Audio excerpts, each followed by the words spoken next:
Bonjour à tous, on va pouvoir commencer. Ici, vous êtes sur la table ronde qui a pour thème concilier énergie renouvelable et biodiversité, les solutions pour limiter l'impact des infrastructures sur la biodiversité.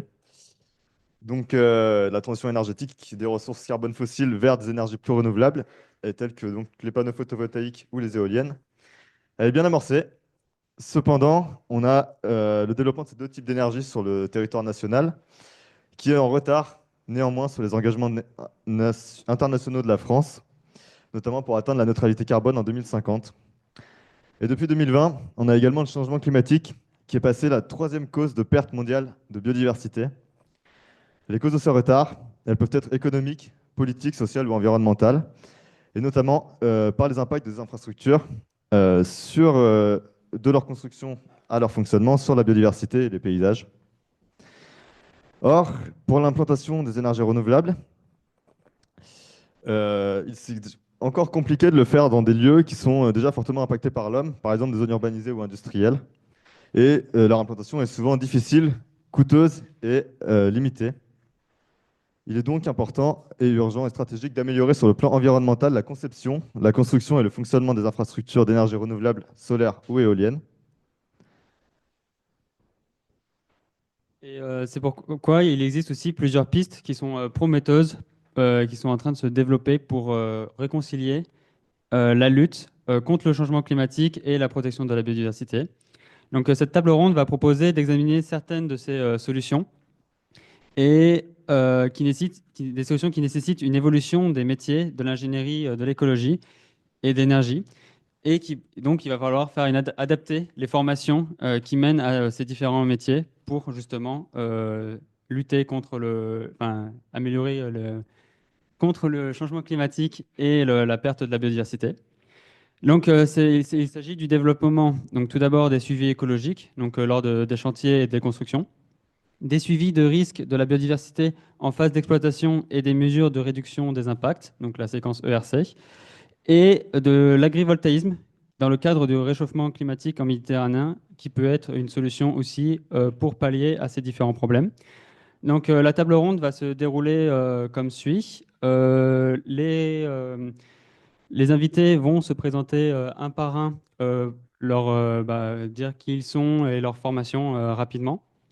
Ensuite, nous poserons des questions à chaque invité. Les intervenants peuvent aussi interférer à ce moment-là. Et ensuite, à chaque fin questionnement à un intervenant, le public pourra poser des questions pour un peu ouvrir le débat. Voilà. Donc, on va commencer les présentations. Donc, on va laisser Olivier se présenter. Par le micro directement. Donc, merci de m'avoir invité, Olivier Durier, enseignant-chercheur à l'Université de Montpellier. Je travaille au Centre d'écologie fonctionnelle et évolutive sur l'écologie des oiseaux, et sur des aspects plutôt démographie, comportement et enjeux de conservation. Et alors, mon parcours, c'est un parcours classique de chercheur, hein. D'abord, licence maîtrise, DEA, l'équivalent du master à l'époque en 99. Thèse de doctorat, postdoc, et puis recrutement à l'université en 2010. Ok, merci bien. Parfait. Alexandre, maintenant, si tu veux te présenter en quelques mots. Alors, c'est Florian Bégou. Oula, C'est pas grave. ça commence bien. Pardon. Donc, Florian Bégou, bureau d'études, enfin, directeur adjoint et coordinateur écologique de chantier au bureau d'études Dryopteris. Donc, bureau d'études spécialisé en suivi écologique de chantier. On est basé à Nyons, dans la Drôme. On est la société sœur pour ceux qui connaissent, du bureau d'études Écoterre, qui lui est spécialisé dans tout ce qui est expertise naturaliste et évaluation environnementale de projets, avec donc une équipe totale d'une trentaine d'écologues qui travaillent voilà, aux différentes étapes des projets d'aménagement. En termes de cursus, donc j'ai eu un cursus très professionnalisant et assez changeant, avec un début de cursus dans le milieu forestier, avec un BEP travaux forestiers, puis ensuite un cursus qui a navigué plus dans la partie environnement, un brevet de technicien agricole gestion faune sauvage, un BTS gestion protection de la nature, un élargissement un peu d'horizon avec une licence gestion aménagement durable des espaces et des ressources à l'UT de Perpignan. Et enfin, un master IEGB, donc promotion 2014, ce qui ne nous rajeunit pas. Donc voilà, avec une deuxième année en alternance en bureau d'études. Voilà, pour ce qui est du cursus. Merci. Amélie. Bonjour à tous et merci de m'avoir invité aussi. Donc, Amélie Montaron, je travaille pour la société EDF Renouvelable, qui est la filiale du groupe EDF qui développe des parcs photovoltaïques et éoliens. Et je suis responsable environnement pour la moitié sud de la France. Donc, j'ai une équipe de 6 personnes de chargés d'affaires environnement dans la moitié sud de la France et on s'occupe d'accompagner les chefs de projet dans le développement des projets photovoltaïques et éoliens sur les sujets de biodiversité et de paysage principalement. Et mon cursus, donc moi j'ai fait des classes préparatoires aux grandes écoles et ensuite j'ai fait une école d'ingénieur spécialisée en eau et environnement. Donc j'étais plutôt spécialisée sur la thématique eau, milieu aquatique à l'origine. Et ensuite j'ai travaillé pendant 5 ans sur de la mise en place de mesures d'évitement et de réduction sur des grands chantiers d'infrastructure, de compensation aussi. Et ensuite, j'ai rejoint le secteur des énergies renouvelables il y a 5 ans et je m'occupe plutôt de la partie développement, donc des études d'impact. Bonjour. Pardon. Donc, Anis Salomé, je suis responsable des relations institutionnelles chez Sonagri. Donc, Sonagri est spécialisé dans l'agrivoltaïsme. Donc, mon cursus, responsable des relations institutionnelles, ça consiste à accompagner les chefs de projet dans la sortie de terre des projets et dans toutes les relations qu'ils peuvent avoir avec les institutions publiques. Donc moi, je couvre le territoire de l'Occitanie et de la Nouvelle-Aquitaine. Et mon cursus, alors je suis docteur en géophysique, donc pas avoir grand-chose avec l'agrivoltaïsme. En fait, par opportunité, j'ai réussi à... j'ai travaillé dans l'innovation et à l'accompagnement d'entreprises dans l'innovation. Et ça m'a amené à accompagner Sonagri pour ses travaux de recherche. Et donc, j'ai souhaité rejoindre l'aventure de l'agrivoltaïsme. C'est un sujet passionnant. Voilà. Merci beaucoup, Alexandre. Alexandre Crégu, du coup, ingénieur écologue, du coup, société Cérib Anvre, spécialité entomologie, du coup, et ornithologue. Bon, j'ai eu un parcours, moi, pas totalement, plutôt atypique, je devrais dire. J'ai commencé au début par 2 années de fac de bio à Clermont, puis après un BTS GPN à Neuvic. Puis après, du coup, je suis parti à l'école pratique hautes études pour présenter un projet de recherche élaboré qui était, du coup, sur les césidés, qui sont une famille, du coup, de papillons de nuit qui volent, du coup, le jour avec des phéromones de synthèse. Quelque chose, du coup, assez particulier, qu'on entend peu. Je prépare au passage au plus un guide sur ces espèces-là pour l'année prochaine. Voilà. Moi, après, du coup, j'interviens du coup sur toute la France, que ce soit tant de l'étude d'impact, comme du coup mes collègues ont pu parler, ou aussi des suivis du coup en réserve naturelle, ou du coup de mettre en place du coup des actions pour des espèces sensibles ou rares, voilà, ou aussi de faire de suivi de chantier d'AMO du coup l'hiver pour des espèces cibles, euh, pour limiter, on va dire, un petit peu la perturbation de ces espèces-là et éviter la casse des espèces. Voilà. Merci beaucoup. Et donc, Jordan. Bonjour à tous. C'est que je suis un peu tordu là. Je vais m'arranger de toi, je suis désolé. Ah oui, c'est parfait. Bonjour à tous. Donc Jordan Herlem, j'ai une mission qualité de l'air, climat et transition écologique à la communauté de communes du Grand Pic Saint-Loup. Donc là, je suis le représentant un peu de la fonction publique ici.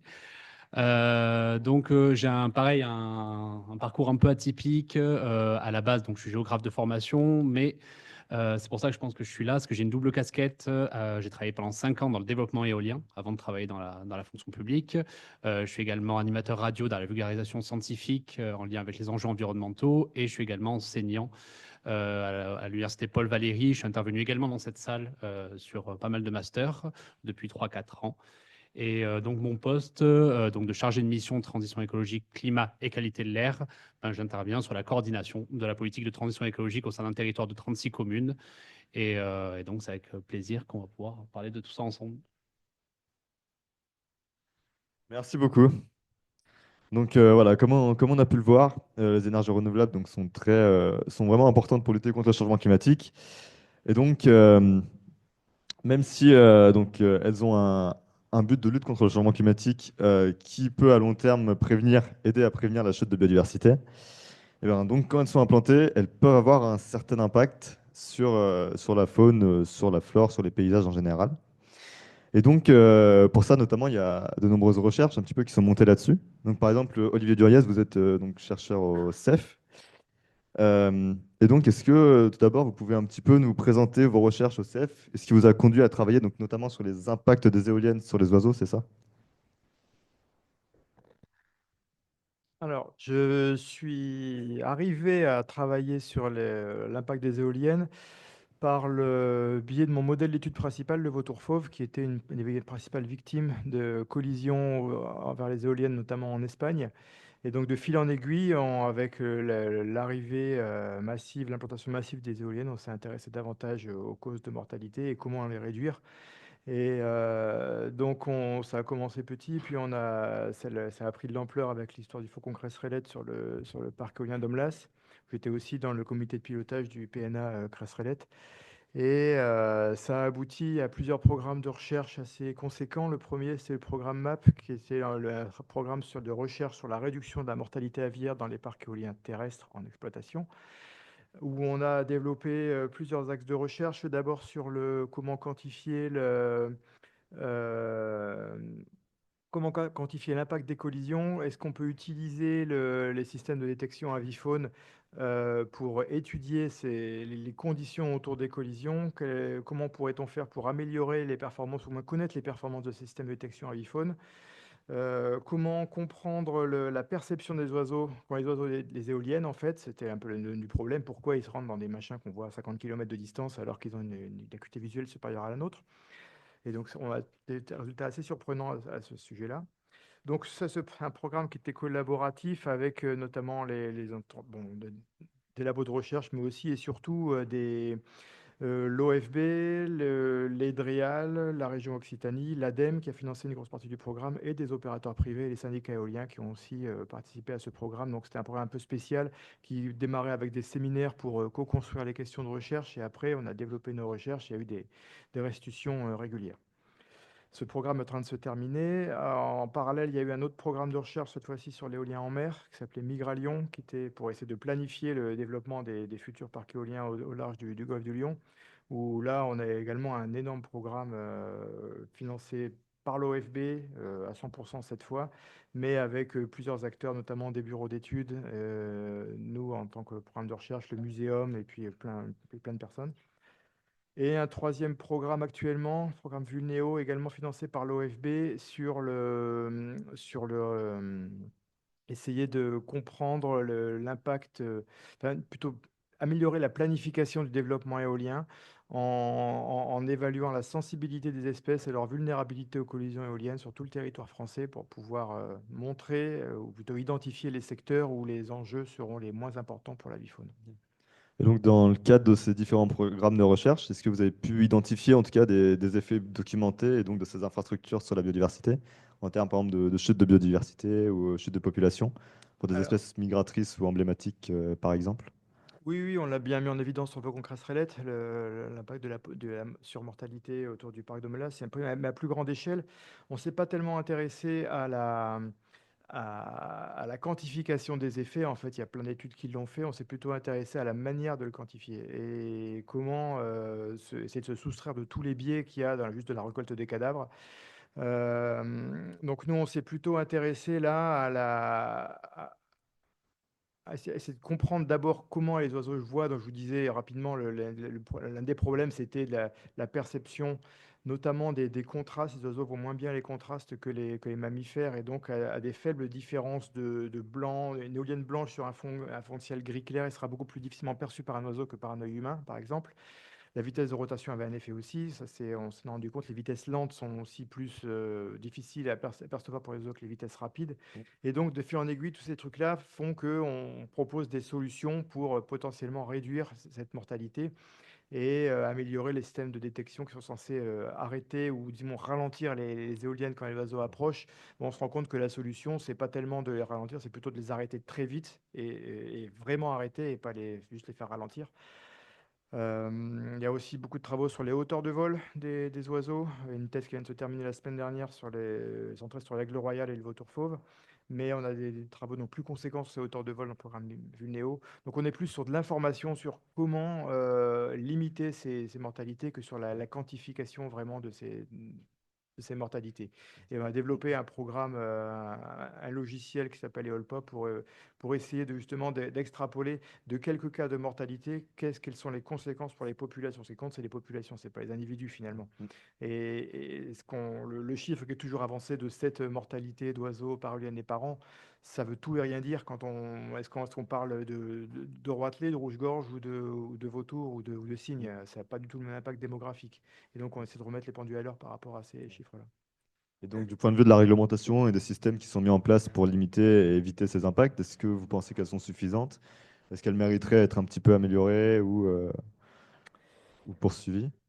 Oui, le problème maintenant qu'on a mis en évidence pas mal de biais ou le, le problème, c'est l'implémentation Mm. dans la réglementation et la prise en compte par les pouvoirs publics de nos résultats. Ouais. Et là, maintenant, c'est plus de notre ressort, c'est de la politique. Ouais, voilà, c'est ça. Ça part sur encore d'autres choses. Est-ce que quelqu'un voudrait rebondir un petit peu là-dessus, sur l'un de nos systèmes? Ou est-ce qu'il y aurait des questions un peu plus spécifiques dans l'Assemblée? Oui?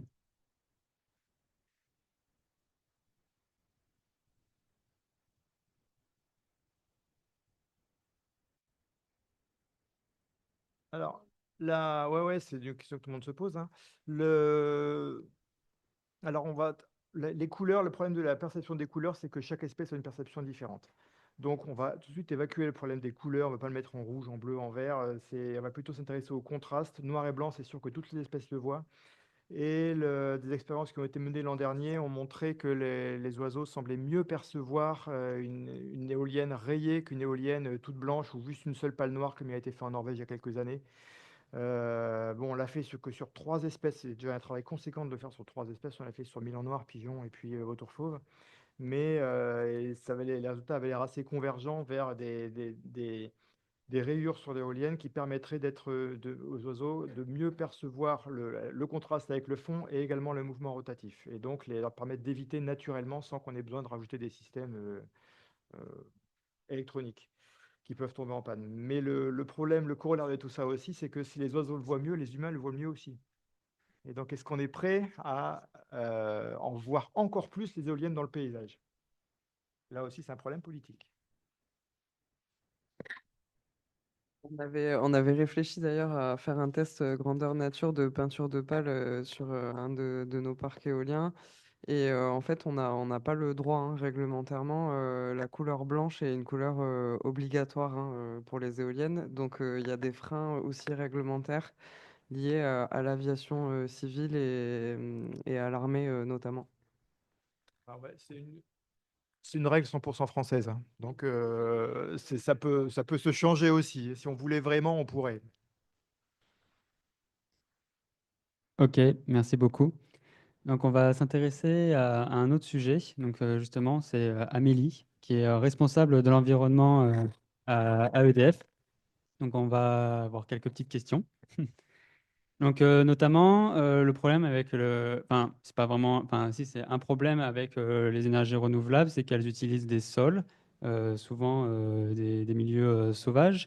Et donc, pourrait se poser la question de sur quels critères EDF se base pour le choix, par exemple, les implantations d'énergie renouvelable. Euh, alors, je vais essayer d'être synthétique sur comment on fait. Donc, comment on fait pour trouver des sites, alors que ce soit pour du photovoltaïque ou de l'éolien.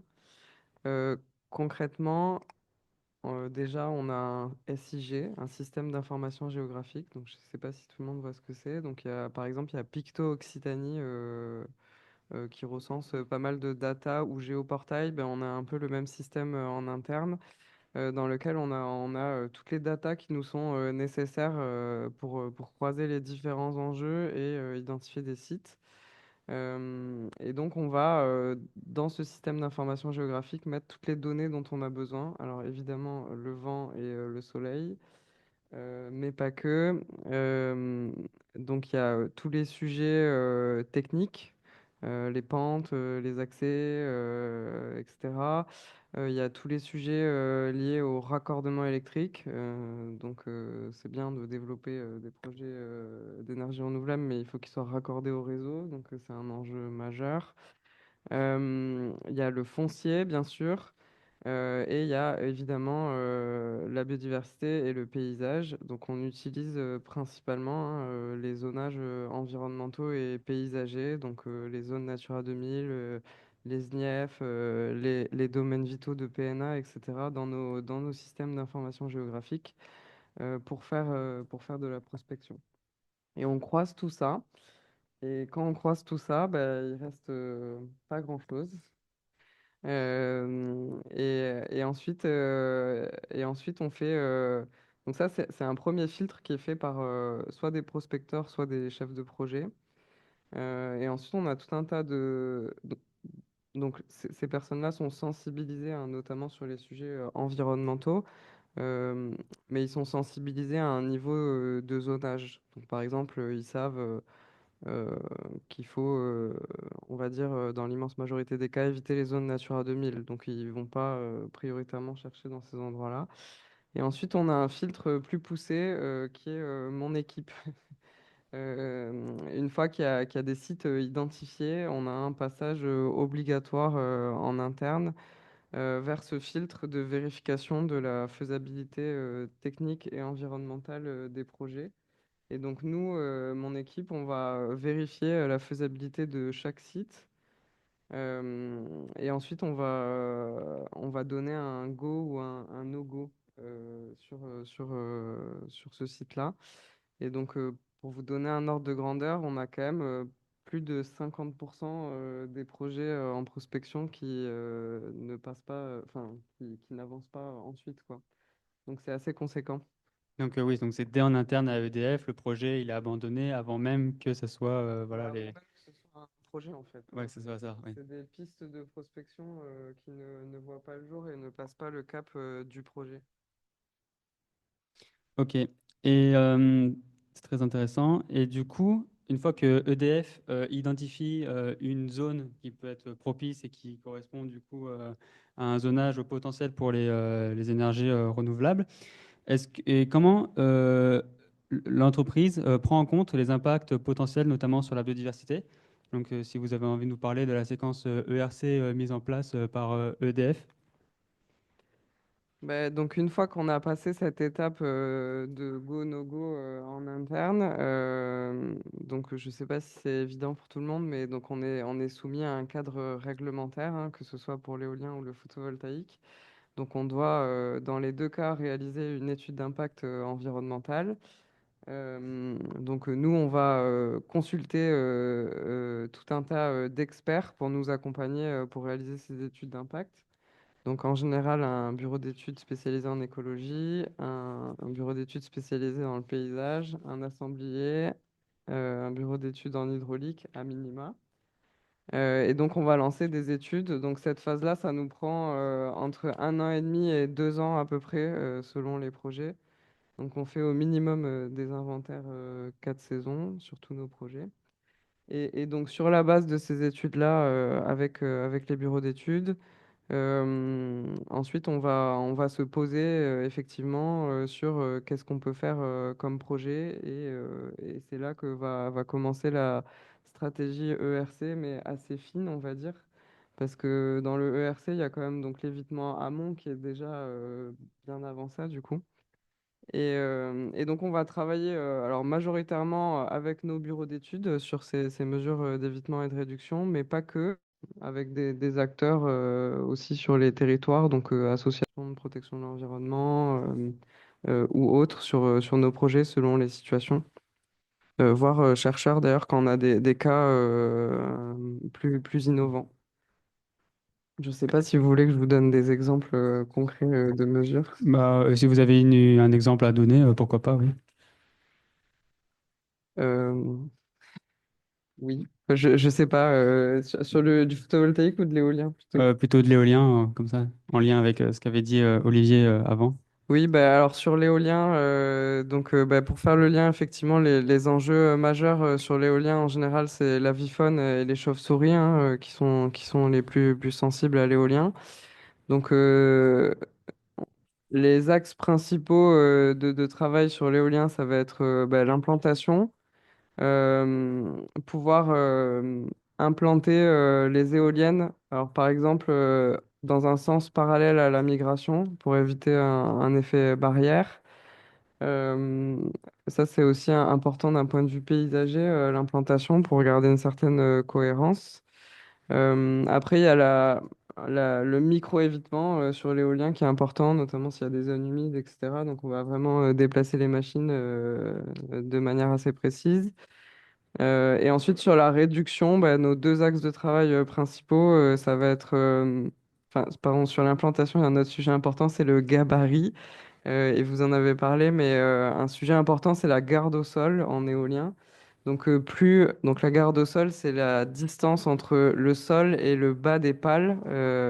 Et donc clairement, plus la garde au sol est basse, plus les risques de collision globalement sont élevés, hein. Le consensus scientifique à ce sujet est unanime, que ce soit pour les chauves-souris ou l'avifaune. Et donc, on essaye d'avoir des gardes au sol les plus hautes possibles. Là aussi, c'est pas si simple, hein, puisque on a des contraintes de gabarit en hauteur, souvent liées à l'armée, hein. Donc, on a des plafonds à pas dépasser. Donc, du coup, on est contraint en haut et en bas, et selon les machines disponibles aussi. Mais en tout cas, nous, notre préconisation, c'est toujours d'avoir une garde au sol la plus importante possible. Le nombre d'éoliennes et la taille des rotors peut jouer aussi. Là, il y a des études scientifiques maintenant qui ont tendance à montrer que avoir moins d'éoliennes avec des plus grands rotors pourrait être intéressant. Enfin, ça varie. Et ensuite, donc, le dernier travail sur la réduction, ça va être tout ce qui est système donc, de détection avifaune, notamment pour les rapaces, et les bridages chiroptères, principalement. Donc, les bridages chiroptères, on n'en a pas parlé encore, mais on a la possibilité maintenant, avec les études qu'on fait en amont, de déterminer quelles sont les conditions météorologiques favorables à l'activité des chauves-souris. Donc en général, les chauves-souris volent par des vents plutôt faibles. Bon, ça dépend des espèces, mais en général par des vents plutôt faibles et des températures plutôt élevées. Et on arrive avec nos études à déterminer les conditions météorologiques qui font que l'activité des chauves-souris est importante. Et donc, on peut à l'avance déterminer un bridage qui va nous permettre d'arrêter les éoliennes quand les conditions d'activité des chauves-souris sont importantes pour limiter les risques de collision. Ok, merci beaucoup. Donc, vous avez dit que vous avez une petite équipe du coup d'écologues. Est-ce que vous pouvez nous donner les profils types que recherche justement EDF dans leur recrutement pour justement ces enquêtes environnementales? Oui. Alors, ils sont pas tous écologues, mais quand même une grande majorité l'est. On a dans mon équipe 6 chargés d'affaires environnement dans le sud et pareil dans le nord, donc ils sont 12. Donc la majorité a fait des masters en écologie. Et il y a aussi certaines personnes qui ont des spécialités autres.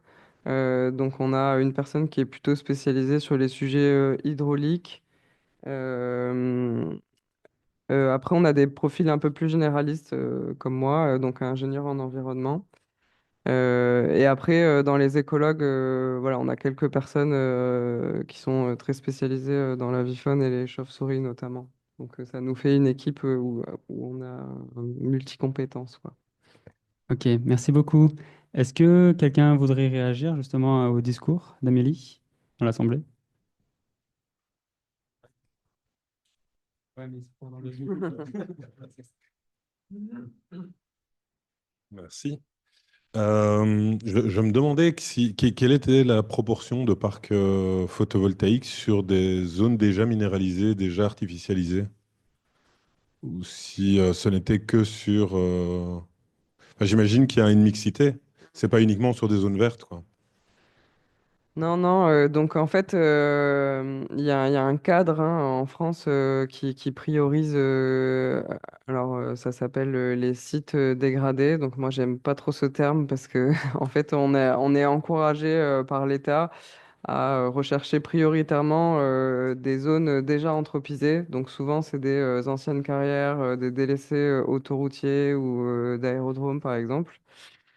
Euh, Enfin, moi, mon constat en tant qu'environnementaliste, c'est que ça ne veut pas dire qu'il n'y a pas d'enjeux environnementaux et loin de là, hein. En général, les anciennes carrières et les délaissés d'aérodromes, c'est un petit peu le jackpot, notamment dans le sud de la France. Donc, c'est pas si simple que ça. Néanmoins, voilà, il y a une priorité forte qui est mise sur ces sites déjà anthropisés pour éviter d'aller en milieu complètement naturel. Donc, on priorise toujours la recherche de ces sites en premier lieu. Sauf qu'il y en a de moins en moins et donc il y a aussi effectivement des projets en milieu naturel qui sont envisagés quand c'est possible, donc quand on est dans des zones voilà, jugées de moindre enjeu, en dehors des zonages, etc. Et puis depuis 2 ans, on a le cadre réglementaire qui a évolué aussi et qui se renforce notamment sur les sujets d'agrivoltaïsme. Je laisserai ma voisine de gauche en parler probablement plus que moi, mais et donc maintenant on a un focus plus important avec ce cadre réglementaire sur l'agrivoltaïsme qui est fait sur les milieux agricoles aussi. Merci.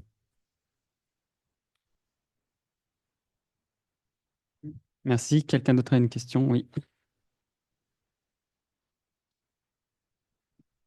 Bonjour. Je voudrais revenir un petit peu sur le bridage des chiroptères. Euh, Quand est-ce que vous, en tout cas, quand est-ce que vous réalisez qu'il y a une forte activité? Je prends l'exemple, par exemple, des oiseaux. On sait que généralement, il y a un enjeu. On parle de zones de fort enjeu et de faible enjeu. Par exemple, pour les oiseaux, quand il y a la nidification de certains rapaces. Quand est-ce que pour les chauves-souris, vous considérez qu'il y a un fort enjeu? Et vous avez parlé après du bridage. Ce bridage est, je suppose, adapté en fonction des populations locales que vous avez. Comment vous calculez, en fait, enfin, vous nous avez expliqué les paramètres pour le mettre en place, mais quels sont les taux, est-ce qu'il y a des taux d'acceptabilité, sachant que c'est des parcs qui vont être en création, donc on n'a pas forcément de recul sur la mortalité qui est existante. Du coup, comment est-ce que vous prenez en compte ces facteurs-là pour se dire, bah, on propose ce bridage-là en considérant que ça réduira de temps la mortalité, voire l'éviter éventuellement. Parce Alors, que juste parce qu'actuellement, que je sache, il n'y a pas de référentiel d'activité en altitude. Est-ce que vous avez des outils comme ça en interne ou quoi que ce soit? alors, je dirais que ça dépend des bureaux d'études, hein, donc, c'est bien nos bureaux d'études qui vont définir si le niveau d'activité est fort ou pas. Alors, on fait des études donc en altitude, vous l'avez dit. Donc, pour tous les parcs éoliens, on fait des écoutes sur de mesure en altitude pendant en général 9 mois, hein. Donc, des écoutes en continu. Donc, on a 9 mois de données.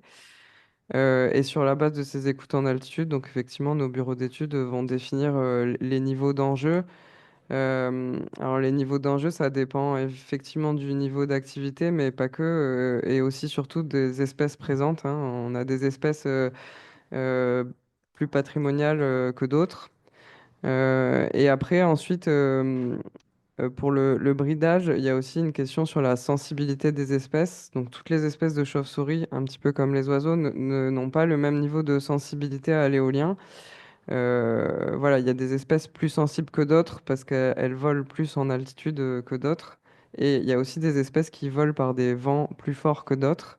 Donc on commence à avoir une bonne connaissance des espèces qui sont sensibles à l'éolien et d'autres qui le sont moins.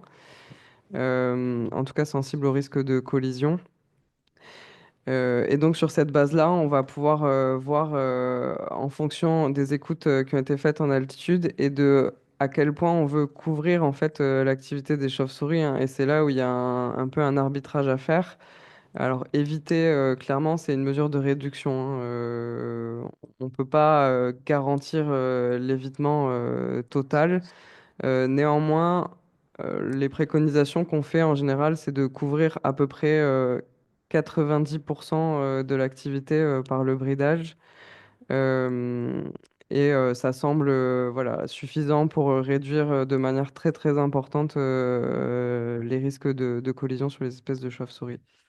Et donc ce taux de couverture là que je vous dis de 90%, c'est variable parce qu'en fait 90%, bah, c'est un pourcentage. Donc si par exemple on a 80 contacts, voilà, je vais faire 100 contacts d'une espèce, 90%, ça laissera 10 contacts non couverts par le bridage. Si on a 2000 contacts, ça en laissera beaucoup plus. Donc, on adapte aussi en fonction de ça les taux de couverture attendus. Et après, on discute de ça, bien sûr, avec l'administration qui est très vigilante là-dessus. Et donc, au cas par cas, on renforce les bridages ou pas.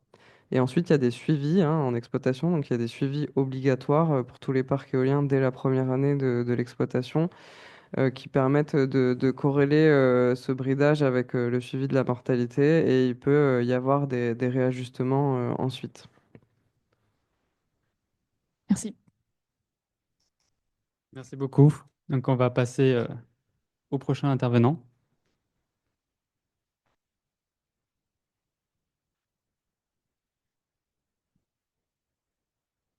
Donc là, jusque-là, on s'est plutôt basé donc, sur des phases plutôt d'implantation.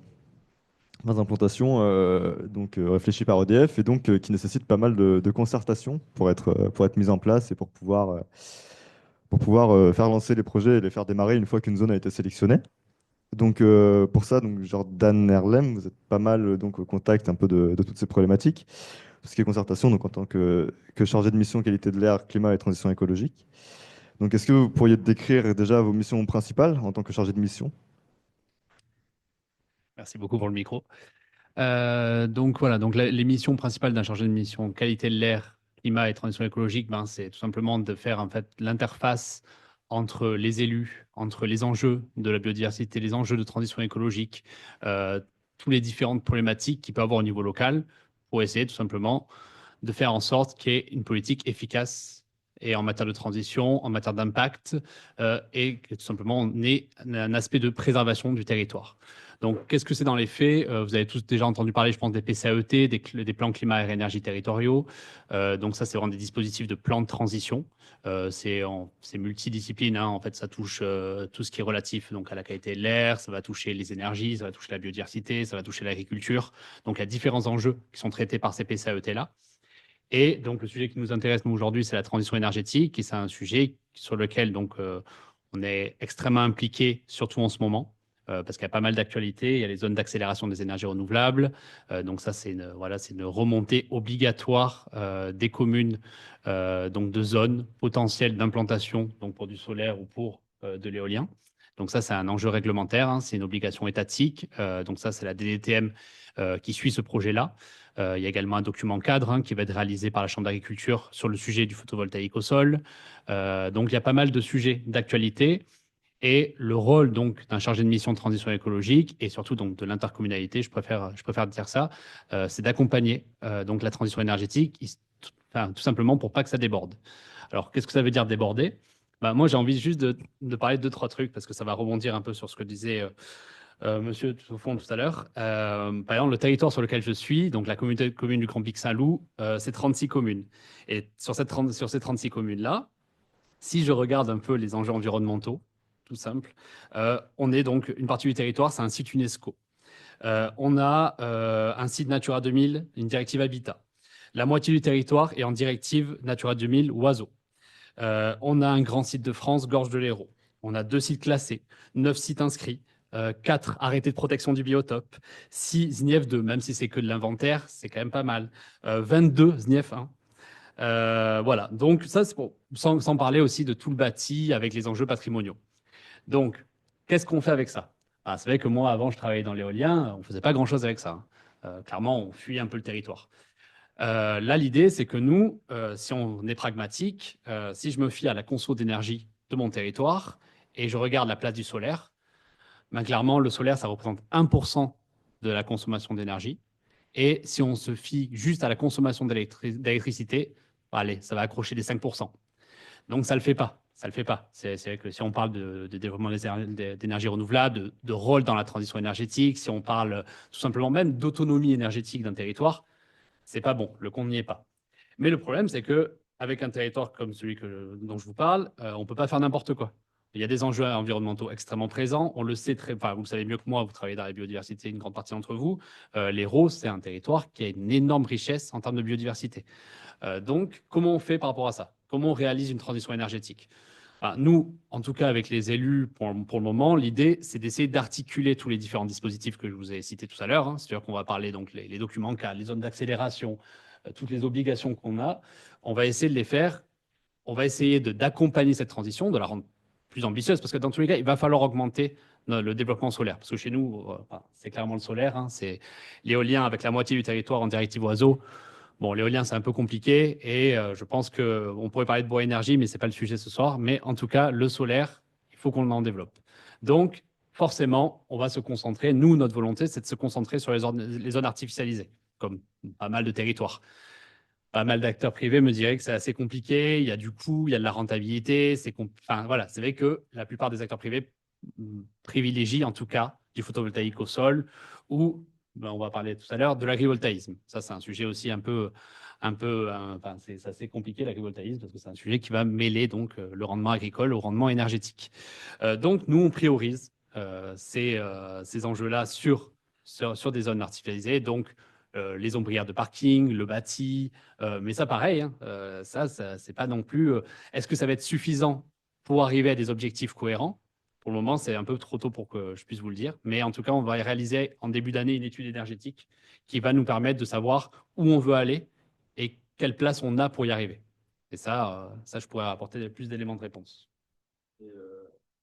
Et justement, est-ce que vous avez des objectifs, je sais pas, par exemple, imposés par l'État ou recommandés, des objectifs d'implantation d'énergie renouvelable sur votre territoire, avec par exemple une surface par an, ou en tout cas un pourcentage du territoire à consacrer aux énergies renouvelables pour accompagner cette transition un petit peu énergétique? Alors, c'est une bonne question. Très sincèrement, si je regardais les objectifs que j'avais notés quelque part, mais souvent on parle de plus 30%, plus 50%, il y a pas mal d'objectifs comme ça. Mais bon, si on parle de plus 50% de la production que j'ai actuellement, ça représente quasiment rien. Donc, je pense qu'il ne faut pas forcément se fier à ces objectifs-là. Il va falloir quand même aller plus loin. Il y a des objectifs, quoi qu'il arrive, en fait, en termes de puissance au niveau régional sur lesquels il faut atteindre. Nous, notre territoire, avec 1%, voire 5% de l'électricité, le compte n'y est vraiment pas. C'est-à-dire qu'on est complètement, on est loin on est loin des objectifs. Donc, il va falloir aller plus vite, mais ça va demander une concertation parce qu'il faut que les élus, les citoyens puissent avoir leur mot à dire par rapport à ce développement-là. Et ça, c'est tout l'enjeu. Je pense que ça, c'est un enjeu qui est, par exemple, EDF-EN, c'est un enjeu qui est très important pour eux. C'est l'aspect vraiment de concertation locale. Comment on réalise un projet qui peut à la fois respecter les enjeux de patrimoine, les enjeux de biodiversité et tout simplement les besoins énergétiques et les envies politiques et citoyennes. Comment est-ce que vous voyez l'évolution de la transition écologique, donc de l'implantation des énergies renouvelables dans le futur, dans les 10 prochaines années, donc notamment avec, entre les points de friction qu'on a entre les différents acteurs, est-ce qu'il y a des difficultés particulières qui s'en dégagent? Est-ce qu'il y a ce genre de problématique qui commence déjà à ressortir? Bon, alors, ça dépend. Si on parle de transition écologique ou de transition énergétique, si on fait un focus sur la transition énergétique, il y a beaucoup plus de friction. C'est normal. C'est vrai que, par exemple, je rappelle un peu cette histoire de zone d'accélération d'énergie renouvelable. On a une obligation, toutes les communes ont une obligation de faire remonter des zones, sauf qu'elles n'ont pas eu forcément le temps de regarder un peu sur leur commune qu'est-ce qui était intéressant à développer, ou elles n'avaient pas forcément un regard technique. Et donc, il y a on est obligé d'aller très vite pour quelque chose où pour l'instant les communes ne sont pas prêtes. Alors, nous, l'idée par rapport à la transition énergétique, c'est qu'on va essayer d'articuler tout ça. Donc, on va passer sur à peu près 6 mois de concertation en interne, donc c'est-à-dire vraiment l'intercommunalité et les communes, avec tout simplement, on a un ensemble de zones qui nous intéressent, qu'on désire développer, que ce soit des sites intercommunaux, que ce soit des ombrières, appartenant aux communes, etc. On a un ensemble de sites et nous, on va se concerter en interne sur ce qu'on souhaite développer par rapport aux objectifs établis. Et à partir de là, on pourra essayer, voilà, on laissera par exemple les acteurs privés, etc., entrer en contact avec nous afin qu'on puisse développer les choses ensemble. Mais pour le moment, c'est vrai que ça va passer par ça. Et pour les 10 prochaines années, c'est une très bonne question. C'est-à-dire qu'en fait, c'est comment on arrive à corréler des besoins qui ne sont pas forcément compatibles. En fait, c'est ça qui est très compliqué. Il y a des besoins de préservation de la biodiversité. On va dire encore plus sur ce territoire-là, mais j'aime pas dire ça. Mais en tout cas, c'est vrai que quand on a un territoire à 90% agricole et naturel, forcément, l'enjeu, il est assez important. Il y a des enjeux patrimoniaux. Il y a des besoins énergétiques réels. Il y a des besoins également économiques. Parce qu'on ne va pas se mentir, l'aspect solaire, éolien, ça peut apporter des rémunérations pour des privés, mais également pour tout simplement le public, les élus, les communes, etc. Donc, comment on fait avec ça? Comment on articule pour que les besoins soient à peu près tous concernés? Et ça, c'est vrai que c'est que en concertant, c'est que en ayant une vision des différents objectifs qu'on pourra le savoir. Mais c'est vrai que c'est compliqué. J'espère que ça va bien se passer les 10 prochaines années. On espère aussi. Est-ce qu'il y a des questions déjà dans le public un petit peu là-dessus? Des réactions, des... Oui. Oui, vous avez parlé de concertation avec les communes. Est-ce qu'au niveau de la population, vous constatez aussi des frictions ou une plus grande acceptabilité du solaire que de l'éolien? Ou est-ce que ça crée des frictions ou au contraire de l'attirance? C'est une très bonne question. Alors, pour l'éolien, c'est vrai que voilà, on va l'écarter un peu parce que c'est vrai que c'est un sujet, je pense que clairement au niveau politique hein, et même au niveau environnemental, c'est assez compliqué. Si on parle que du solaire, il y a les deux. Il y a clairement les deux. C'est-à-dire qu'il y a à la fois l'attractivité financière, économique. Hein. Il y a quelque chose d'attirant dans le solaire, forcément, pour des acteurs privés, pour des propriétaires fonciers, pour certaines communes aussi, parce qu'il y a des difficultés économiques, on le sait, pour certaines communes, ce que ça peut rapporter, mais il y a aussi la peur, parce qu'il ne faut pas que ça soit... En fait, des fois, les élus ont peur de ça, et les citoyens également, c'est en fait de ne pas avoir le choix. En fait, tout simplement qu'on ait des projets imposés. Ça y est, on doit réaliser cette transition énergétique. En fait, c'est de ne pas pouvoir contrôler. Et en fait, ça va être vraiment l'objectif des prochains mois, c'est arriver à contrôler cette transition. Parce que, voilà, comme je l'ai dit, on n'est pas, par rapport aux objectifs, on n'y est pas, même au niveau national.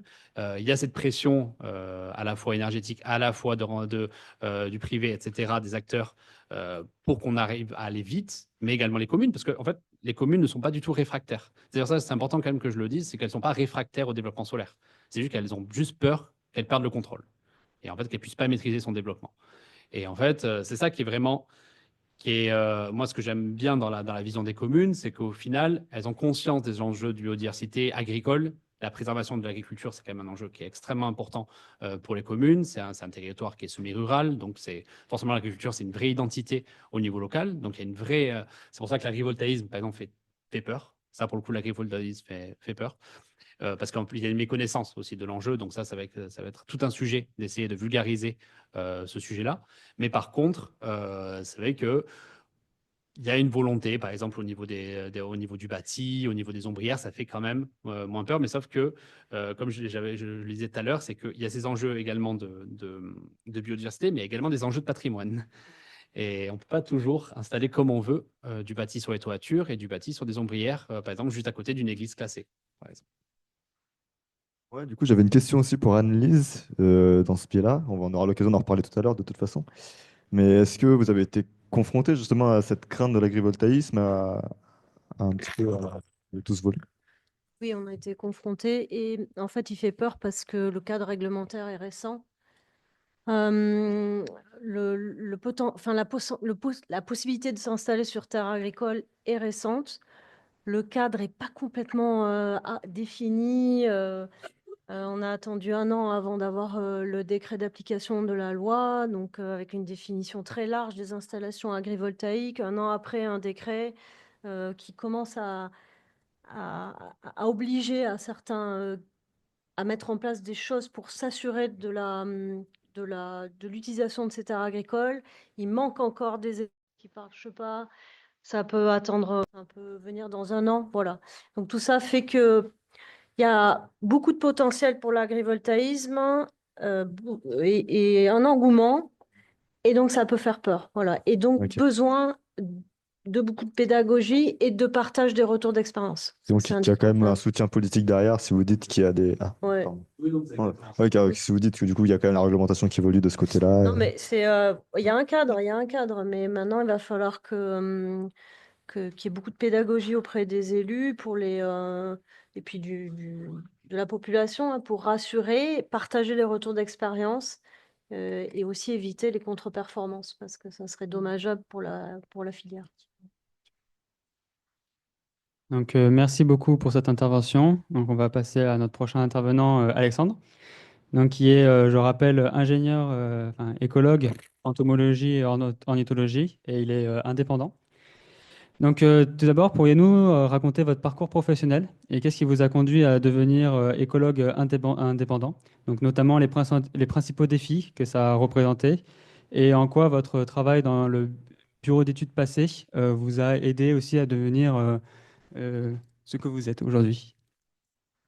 Eh ben, au début, j'avais commencé dans un petit peu de recherche au muséum sur ces fameux papillons, du coup. Et après, du coup, j'ai voulu embrayer sur le côté, du coup, bureau d'études. Bon, je vais être un peu cru dans ce que je veux dire. On avait, du coup, au début, quand on est côté scientifique, on se dit, ouais, le bureau d'études, c'est un peu plus ce côté obscur. Et donc, du coup, j'ai voulu, en fait, me faire ma propre idée, de me dire, effectivement, qu'est-ce qui se passe et qu'est-ce qu'on y fait réellement. Donc c'est là du coup que j'ai commencé, donc après le muséum, j'ai embrayé du coup sur Ecomed, qui est un bureau d'études, peut-être que vous connaissez, qui est à Marseille et qui est aussi du coup avec une antenne sur Montpellier, où effectivement à l'époque je faisais surtout à la base études d'impact sur les insectes. Et après du coup je suis parti, donc ça j'ai fait pendant 2 ans, et je suis parti après du coup pendant 3 ans du coup chez Egis, qui fait aussi bureau d'études, mais pas que du coup. Et là, avec plus effectivement la spécialité insectes et oiseaux, qui sont vraiment mes deux domaines, même si à la base je suis plus entomologiste qu'ornithologue. Avec les années, j'ai développé ces deuxièmes compétences, du coup, pour pouvoir coupler du coup une étude complète sur une année du coup complète. Voilà. Et là, du coup, effectivement, c'était pareil. Plus le côté, je dirais un peu plus loin dans le sens, bah, on parlera peut-être tout à l'heure, je pense, des sites de compensation. Donc, on recherche le site de compensation, de gestion d'un projet du début à la fin avec les élus. Du coup, on parle aussi tout à l'heure, du coup, de tout ce qui était ERC. Euh, le E, des fois, s'applique même après, du coup, pendant le projet. Des fois, il y en avait des espèces qu'on a, du coup, découvert, du coup, pendant les inventaires, où on redéplaçait, en fait, un projet, où on changeait de forme. Voilà. Donc, on essaie vraiment je dirais, d'être beaucoup plus. Moi, je me bats plus vraiment pour l'espèce en elle-même, pour me dire, je l'adapte et pas trop l'inverse. C'est peut-être un peu ce que je dis, mais ça s'est toujours quand même très bien passé. Ou des fois, effectivement, on faisait des formes qui étaient un peu plus de projet, un petit peu plus différentes de ce qui était prévu à la base, tout en ayant en tête ce que, du coup, demande le client, un certain nombre d'hectares ou autre. Voilà. Mais on se base vraiment plus sur la biodiversité, ce qu'on nous demande en priorité à rechercher. Ok. Et après, du coup, voilà, je suis devenu du coup indépendant. Je vais y arriver. Ouais. Depuis maintenant, c'est ma deuxième année où je trouvais aussi le fait d'être indépendant, c'est bien parce que je peux faire du coup tant de la technique, ce que j'ai fait par le passé en bureau d'études, que du coup le côté recherche, du coup avec mes papillons ou les oiseaux, du coup, déjà la recherche propre, mais aussi la recherche avec le muséum, que je vais essayer un petit peu de retravailler du coup par la suite, du coup, avec ce que du coup mes premiers amours, si je puis dire, du coup, il y a quelques années, du coup, dessus. Donc de pouvoir un petit peu couper les deux. C'est bien d'être indépendant, du coup, on fait pas que la technique, on fait aussi de la recherche, et du coup, avec la recherche, du coup, je peux du coup sur mes études que j'ai du coup avec mes clients apporter un petit peu de R&D, pas tout le temps évident, des fois à négocier du coup. Des fois, ça m'est arrivé encore il y a 15 jours, sur un projet du coup en Auvergne, de déplacer des haies, par exemple, et pas faire que de la plantation directe issue de pépinières. En disant, du coup, comme c'est un peu ce qui a été dit cet après-midi, que du coup, les plants sont déjà âgés, sont déjà résistants et ont déjà un sol du coup qui est actif. Et ça, du coup, ce qui permet du coup une meilleure reprise aussi des plants du coup qui sont mis à côté. Donc voilà, ça peut aller jusqu'à aussi loin que ça. Merci beaucoup. Du coup, vous avez travaillé dans un peu toute la France. Vous avez été souvent été au contact avec ces zones dites de compensation. Et du coup, pensez-vous que la réglementation actuelle autour de ces sites de compensation est suffisante pour protéger efficacement la biodiversité, notamment en rappelant ce que c'est un site de compensation, peut-être que pas tout le monde le sait ici, et éventuellement, du coup, les points à améliorer et la pertinence de certains de ces sites. Si vous avez, par exemple, des idées de sites de compensation qui n'ont pas forcément apporté leurs preuves ou Si au contraire, il y a des sites de compensation. J'en ai du coup plusieurs en tête, des sites de compensation, dont un qui fait parler depuis quelques années, qui a très bien marché à l'époque. Bon, je ne veux pas me mettre des gens à dos, mais c'est le site de Cossure, du coup en CRO, où je suis quand même très proche de l'accro parce que j'y travaille assez souvent. J'ai même participé cette année au live du coup Cricket Cro, du coup pour ces comptages. Du coup, on a eu deux classes du coup de, je sais plus si je crois que c'est licence et peut-être pas licence du coup vers les temps de berre. Donc en gros, comme je disais tout à l'heure, du coup, donc il y a les prospections du coup sur quel site on va retenir. Il y a aussi les sites du coup qui sont SNC, sites naturels de compensation, qui sont déjà en fait des sites qui sont comment dire, des sites qui sont alloués en fait pour les porteurs du coup de projets. Et du coup, le porteur de projet du coup peut se dire, ok, bon, bah, je vais taper dans tel type d'habitat. On en pense ce qu'on en veut, bien ou mal, peu importe, la discussion n'est pas là. Et de se dire, du coup, mon projet impacte tant d'hectares de tel habitat, je vais du coup investir de manière financière une partie du coup dans du coup tel SNC, du coup, par exemple, ce qui a été fait à l'époque de Cossure, du coup, pour se dire, je vais un petit peu voilà, payer du coup la destruction de tel habitat dans ce site-là qui est déjà identifié du coup en amont. Voilà. Donc du coup, il y a des unités, du coup, il y a différents lots du coup, qui sont du coup différents types d'habitats et différentes tailles, parce que du coup, chaque espèce ne se compense pas de la même manière. On ne compense pas, par exemple, un rouge-gorge comme un pélobate cultripède. Voilà, donc on a on a des différents calculs, des espèces qui sont, on compense 1,5 jusqu'à 6, 7, suivant la matrice qu'on utilise, en fait. Je l'avais fait à l'époque des comètes. Donc ça se fait quand même beaucoup. Voilà. Donc du coup, le mieux, le plus important, du coup, dans la compensation, c'est pas juste de dire, par exemple, je vais faire une mare pour mettre des poissons rouges, quoi. Je veux dire, le mieux, c'est de compenser, par exemple, une zone, du coup, je vais prendre très simple. La meilleure compensation, c'est de prendre des sites les plus abîmés possibles pour les améliorer. Typiquement, je vais dire, je préfère compenser sur une zone de labour qui a été élaborée pendant 40 ou 50 ans en me disant, je vais vraiment faire une vraie mise à jour, une vraie amélioration, un vrai impact positif, de se dire, là derrière, on va faire un plan de gestion, on va mettre du coup des espèces cibles, des espèces parapluies, en disant que telle espèce va pouvoir du coup permettre à d'autres espèces du coup de s'installer. Après, les mesures classiques, comme on fait, replantation de haies, de mares, faire des corridors écologiques, il y a plein de mesures, hein. Il y a un guide Théma du coup qui reprend quand même pas mal de mesures et d'autres après que nous qu'on adapte, du coup qu'on expérimente aussi certaines. L'expérimentation, comme ça a été dit cet après-midi, c'est pas évident, mais des fois ça porte des fois ses fruits. À l'époque, j'avais fait une mesure avec Ecomed, qui était sur le Buprest de Crau, qui était du coup à l'époque que expérimental, et en fait qui est maintenant plus expérimental, je crois même que c'est la réduction, qui permettait en fait de récolter en fait les tiges d'Onopendanthylirie, qui sont une sorte de gros chardon qui fait 1,20 m, 1,50 m, du coup à l'automne, et du coup de déplacer du coup ces plants dans les zones du coup de compensation qui sont pas du coup impactées, parce que du coup on a du coup toutes les chrysalides en fait qui sont du coup dedans, et du coup les imagos du coup vont émerger du coup l'année suivante. Voilà. Donc, ça peut passer par des mesures du coup plus classiques jusqu'à des mesures expérimentales très ciblées qui peuvent vraiment faire leur preuve. Ok, merci. Et moi, donc, j'aurais une question pour vous, Florian. Donc, vous travaillez aussi en bureau d'études. Est-ce que vous avez également donc, des retours un petit peu similaires sur la compensation ou un avis en particulier sur les mesures de compensation en général, sur comment elles s'effectuent? Est-ce que vous y avez été un petit peu au contact ou... Oui, alors, pardon, excusez-moi. Donc, on réalise aussi, enfin, on coordonne également des missions de compensation avec des sites assez gros. Le plus gros fait 800 hectares.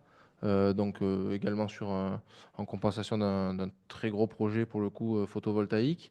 Donc, moi, je suis animateur et coordinateur de ce site depuis 2018, donc pas mal de retours d'expérience et avec l'avantage d'avoir été présent donc sur les phases d'inventaire en 2013, puis sur la coordination du chantier en 2016 jusqu'à 2018, puis ensuite sur la phase d'exploitation, suivi du site en exploitation, puis mise en œuvre des mesures compensatoires et suivi de ces mesures. Euh, c'est souvent des phases complexes que la mise en œuvre des compensations.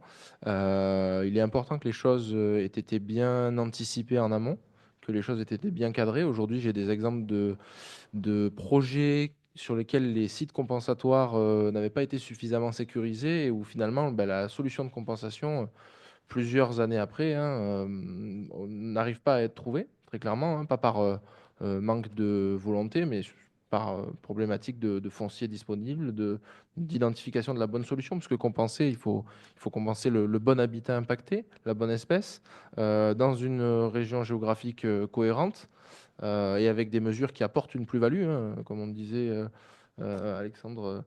L'idée n'est pas d'aller faire de la compensation sur des milieux qui sont déjà favorables et fonctionnels.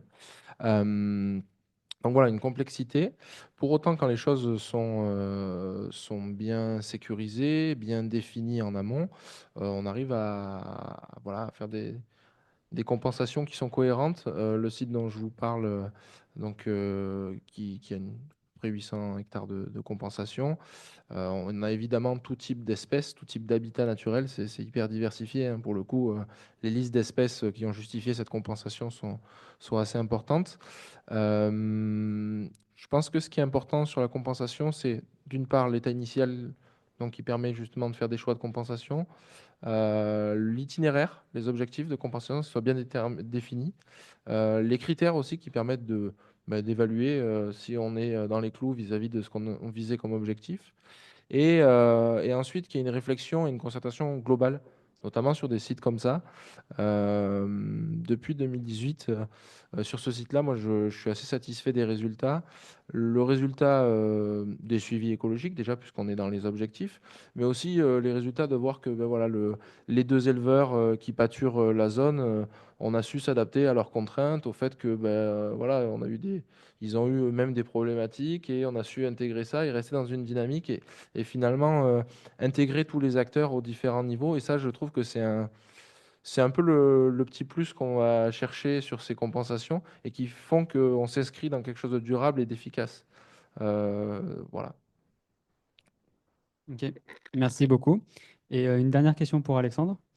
Quels sont, selon vous, les défis majeurs auxquels les écologues seront confrontés les prochaines années, notamment dans le contexte de la transition énergétique? C'est vague, mais... Pas facile, ouais, peut-être vague, mais peut-être pas facile. Confronté, c'est pas facile. Je dirais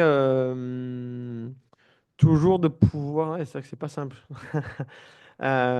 Comment dire, d'avoir toujours, je dirais, un rôle prépondérant du coup dans le suivi des espèces, du coup.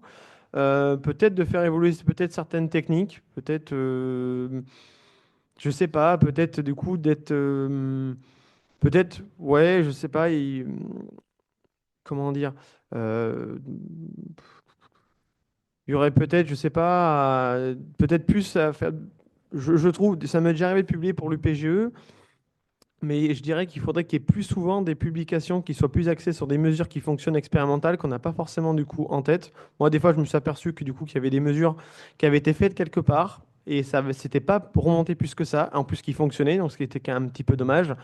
Donc, je trouve, ouais, ça, c'est peut-être plus à creuser, peut-être plus avoir peut-être pas un comité, mais avoir quelque chose vraiment comme le guide Théma a fait, mais en plus poussé encore, d'avoir ces mesures-là qui ont bien fonctionné avec des espèces cibles. On le sait, hein, il y a eu pas mal d'espèces. Je pense aussi à la pigache méridionale, à l'Eucnème criard, d'autres espèces, Tarn petit et d'autres, où il y a des PNA, il y a des actions et des mesures qui ont été faites, mais d'autres espèces qu'on connaît quand même beaucoup moins derrière, qui mériteraient d'être un peu plus focus.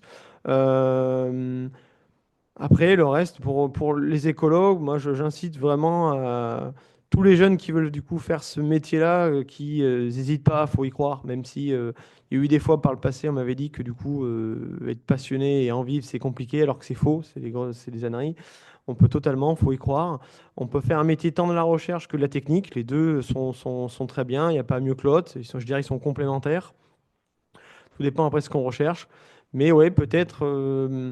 Moi, si c'est que mon point de vue, ça vaut ce que ça vaut. Mais effectivement, d'avoir des écologues, on fait des écologues maintenant peut-être plus dans la technique, mais d'avoir des écologues peut-être un peu plus hybrides, un peu plus, je dirais, recherche et en même temps et technique. Ça peut être quand même pas mal, parce que des fois, c'est ce on fait remonter, que du coup, en bureau d'études, on est déconnecté de ce qui peut se faire en R&D et compagnie. Moi, je suis pas d'accord, hein, quand on veut, on peut.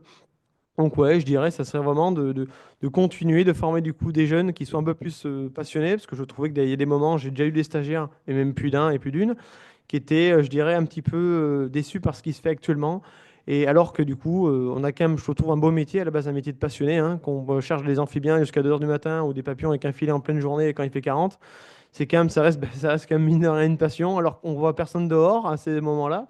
Mais on est super content de trouver des fois une nouvelle station d'un crapaud qu'on n'a jamais vu d'une autre espèce qu'on cherche depuis très très longtemps.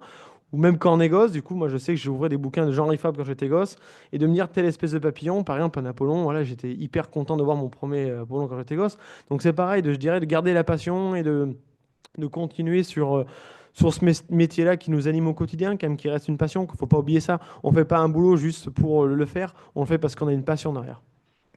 Merci beaucoup, Alexandre. Olivier, tu voulais réagir au discours d'Alexandre? Ouais, sur un niveau un peu différent. Je pense que l'enjeu du futur pour les études d'impact et le problème des énergies renouvelables, c'est passer à l'échelle supérieure, c'est regarder les effets cumulés de toutes ces infrastructures sur le paysage et sur la biodiversité. Faut arrêter de regarder un site, un parc, une centrale, tout ce qu'on veut, mais c'est aller voir à l'échelle de la région, voire du pays entier.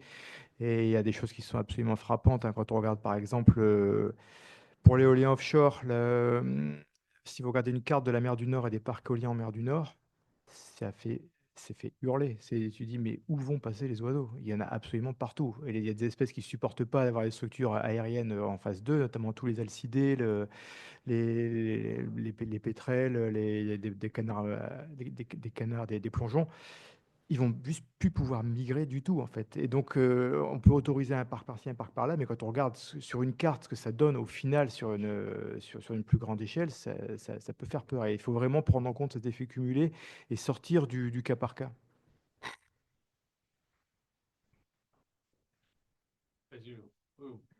On dira après. Merci. J'ai une question par rapport aux énergies renouvelables. Donc, je rebondis sur les éoliennes offshore. Moi, j'avais en tête les usines hydroélectriques. On veut améliorer, on veut faire des énergies renouvelables, augmenter le pourcentage. J'étais fonctionnaire dans une collectivité et maintenant je me suis réorientée où je fais des études en gestion et protection de la nature. Et je voudrais savoir si cette idée-là, en tout cas je le formule comme ça, est-ce que c'est pas utopique de vouloir faire euh, beaucoup d'énergie renouvelable dans plein de domaines différents? Est-ce que finalement c'est aider la biodiversité ou est-ce que c'est la réduire parce qu'il y a du positif, mais moi, de mon point de vue, qui travaille en ce moment dans un syndicat mixte et qui voit des communes, des collectivités, je suis sur le terrain, je vois beaucoup de négatifs. Donc, je voudrais avoir votre point de vue sur ces autres énergies renouvelables. Je ne sais pas si j'ai bien formulé ma question, mais... Tu veux dire un mot? Ouais. Tu as le micro. Tu fais bien de dire ça. Ouais, les deux causes premières de perte de biodiversité, c'est la destruction des habitats et l'exploitation des espèces. Et l'un des enjeux, l'un des conflits actuels qu'on a, c'est que les énergies renouvelables, telles qu'elles sont conçues en milieu naturel, bah, ça grignote encore plus d'habitats naturels. Donc, à court terme, on fait que empirer le phénomène de perte de biodiversité si on fait mal le développement d'énergies renouvelables. Donc, il faut garder ça en tête tout le temps. On a besoin de résoudre cette double crise, à la fois énergétique et de biodiversité. Et il ne faut pas que l'un prenne le dessus sur l'autre. Et malheureusement, actuellement, on parle beaucoup du climat et la biodiversité, on l'oublie quand même globalement. Alors que c'est une partie de la solution. Je vais compléter un petit peu voilà, ce que vous dites. Déjà, sur la vision du cas par cas, c'est vrai qu'il y a vraiment une vision du cas par cas. Au niveau des énergies renouvelables, c'est assez, on le voit, que ce soit au niveau étatique, que ce soit au niveau du privé, que ce soit au niveau du public. C'est vrai qu'on retrouve du cas par cas. C'est-à-dire qu'on manque d'une vision d'ensemble. En tout cas, longtemps, on en a manqué. C'est-à-dire qu'à l'échelle d'un territoire ou d'un département ou d'une interco, c'est vrai qu'on a eu tendance à, une commune, par exemple, un foncier va essayer de faire un projet, un propriétaire privé va essayer de faire un projet, une commune va essayer. En fait, chacun va essayer de faire des projets selon ses besoins. Et du coup, on se retrouve avec une non-vision d'ensemble. En fait, ça, c'est un sujet qui est extrêmement important. La transition énergétique marchera et fonctionnera si et seulement si on a un mix énergétique efficace avec une position des énergies ou une localisation des énergies renouvelables optimisée et cohérente. En fait, ça peut fonctionner que comme ça. Et en fait, cette technique-là, elle peut marcher que s'il y a une vraie concertation entre à la fois les acteurs du privé, les acteurs politiques et les acteurs de la préservation de la biodiversité et du patrimoine. Et en fait, là, actuellement, ça n'a pas, pas été le cas pendant longtemps. C'est-à-dire que oui, on déposait des projets après avec des validations avec la validation de l'ADREAL, des validations de ça, mais je pense qu'on s'est retrouvé avec je pense que ça a été normal parce que ça a été une énergie qui était nouvelle. Donc, il y a forcément eu de nombreux acteurs privés qui sont situés sur le projet. Les communes avaient un manque de connaissances par rapport à ça. L'État également. Il y a une certaine urgence. C'est-à-dire qu'il y a une réalité. Il faut réaliser une transition énergétique parce qu'il y a des besoins, que ce soit lié à notre énergie ou que ce soit lié tout simplement à la réduction en fait, d'une énergie nouvelle bas carbone. Donc ça, on a dans tous les cas une obligation de rentrer là-dedans, même si voilà, il y a débat sur tout simplement ce qu'on disait tout à l'heure sur les pourcentages, il y a débat là-dessus, qu'est-ce que ça doit représenter. Mais en tous les cas, il y a une augmentation à faire. Et comment on réalise cette augmentation-là? Ben, je pense que ça peut se faire qu'avec une vision d'ensemble. Sinon, on se retrouve, comme a dit monsieur, avec, c'est vrai, des endroits où, moi, par exemple, quand je travaillais dans l'éolien, et que je prospectais, parce que j'étais dans le développement et la prospection, donc c'est deux choses différentes. Le développement, voilà, madame, elle le sait très bien, c'est vrai que ça va être tout ce qui est relatif aux étapes tout simplement de validation, d'études d'impact. La prospection, ça va être d'aller à la rencontre des élus pour essayer de les convaincre qu'un projet est bien pour eux, est bien pour leur commune. Et c'est vrai que je me suis retrouvé dans des territoires comme le Loiret, où il y avait des communes où, par exemple, je m'en souviens très bien d'arriver devant une madame la maire, de lui dire, ça serait vraiment bien qu'on développe un projet éolien. Et elle me dit, moi, ce que je vous propose, c'est qu'on sorte de la mairie et que je vous montre l'endroit où vous souhaitez mettre le projet. Ben, je fais un tour de tête, je vois les éoliennes, les éoliennes, les éoliennes, les éoliennes, et le seul endroit où il n'y en avait pas, c'était mon projet. C'est-à-dire qu'on se retrouvait à 360 degrés, 100% éolienne. Enfin, on peut tourner virer 50 fois, c'est vrai, il y a beaucoup de vent, c'est un bon gisement, le Loiret, il y a beaucoup d'espace, c'est bien. Mais on se retrouve avec des champs d'éoliennes qui sont infinis.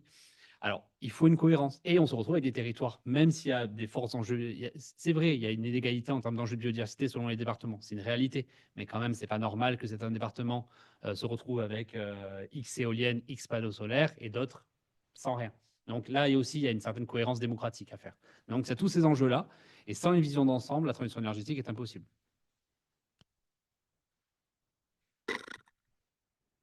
J'aimerais aussi rajouter, je rejoins tout ce que vous avez dit, bien évidemment, sur voilà, l'étape encore à franchir au niveau des études d'impact, au niveau de la prise en compte de ces enjeux en amont, en phase conception. Un élément aussi important, et je pense un enjeu de demain, c'est aussi d'avoir des personnes, donc, comme on le fait nous aujourd'hui depuis une petite dizaine d'années, qui accompagnent aussi ces aspects environnementaux sur les chantiers. Parce qu'il y a toujours aussi deux dimensions dans un projet. Donc il y a la dimension conception, où là, évidemment, il faut être le plus précis dans l'état initial, de quoi on parle, sur quelle zone on va travailler, être le plus technique possible sur quelles sont les bonnes façons de faire, les bonnes mesures, la bonne séquence ERCA pour réduire ces impacts. De cette séquence, voilà, sort une évaluation d'impact et donc une validation des services d'État sur un projet jugé acceptable. Néanmoins, et c'est ce qui a fait la création de notre entreprise il y a une petite dizaine d'années, on s'est aperçu que faire des études d'impact, on ne le fait pas depuis très très longtemps à l'échelle professionnelle, hein, ça fait quelques décennies, mais on commence à savoir faire quand même des études d'impact. En tout cas, on se rapproche de quelque chose d'assez complet. Pour autant, la mise en œuvre de ces mesures sur le plan opérationnel, sur un chantier, aujourd'hui, c'est une vraie question. En fait, on arrive encore avec voilà, des études qui sont sur le papier tout à fait cohérentes. Puis une fois qu'on met ça sur un plan plus opérationnel, qu'on croise avec l'évolution qu'il y a pu y avoir sur ces sites, qu'on croise avec l'évolution des technologies, qu'on croise avec l'évolution voilà, même des connaissances, hein. On parlait d'études scientifiques entre une phase d'instruction, enfin en tout cas la conception d'un projet et puis son autorisation. Tout à l'heure, Amélie a indiqué 1 à 2 années, ça peut être aussi beaucoup plus. Oui, voilà, d'études, mais oui, exact. Donc, enfin voilà, on a des projets, des fois on se retrouve 7-8 ans après, voilà, et où là, finalement, en fait, vous vous retrouvez avec un gap, même en termes de mesures environnementales. Quand on les lit, on rigole, on se dit, ah ouais, d'accord, il y a 10 ans, on écrivait ça.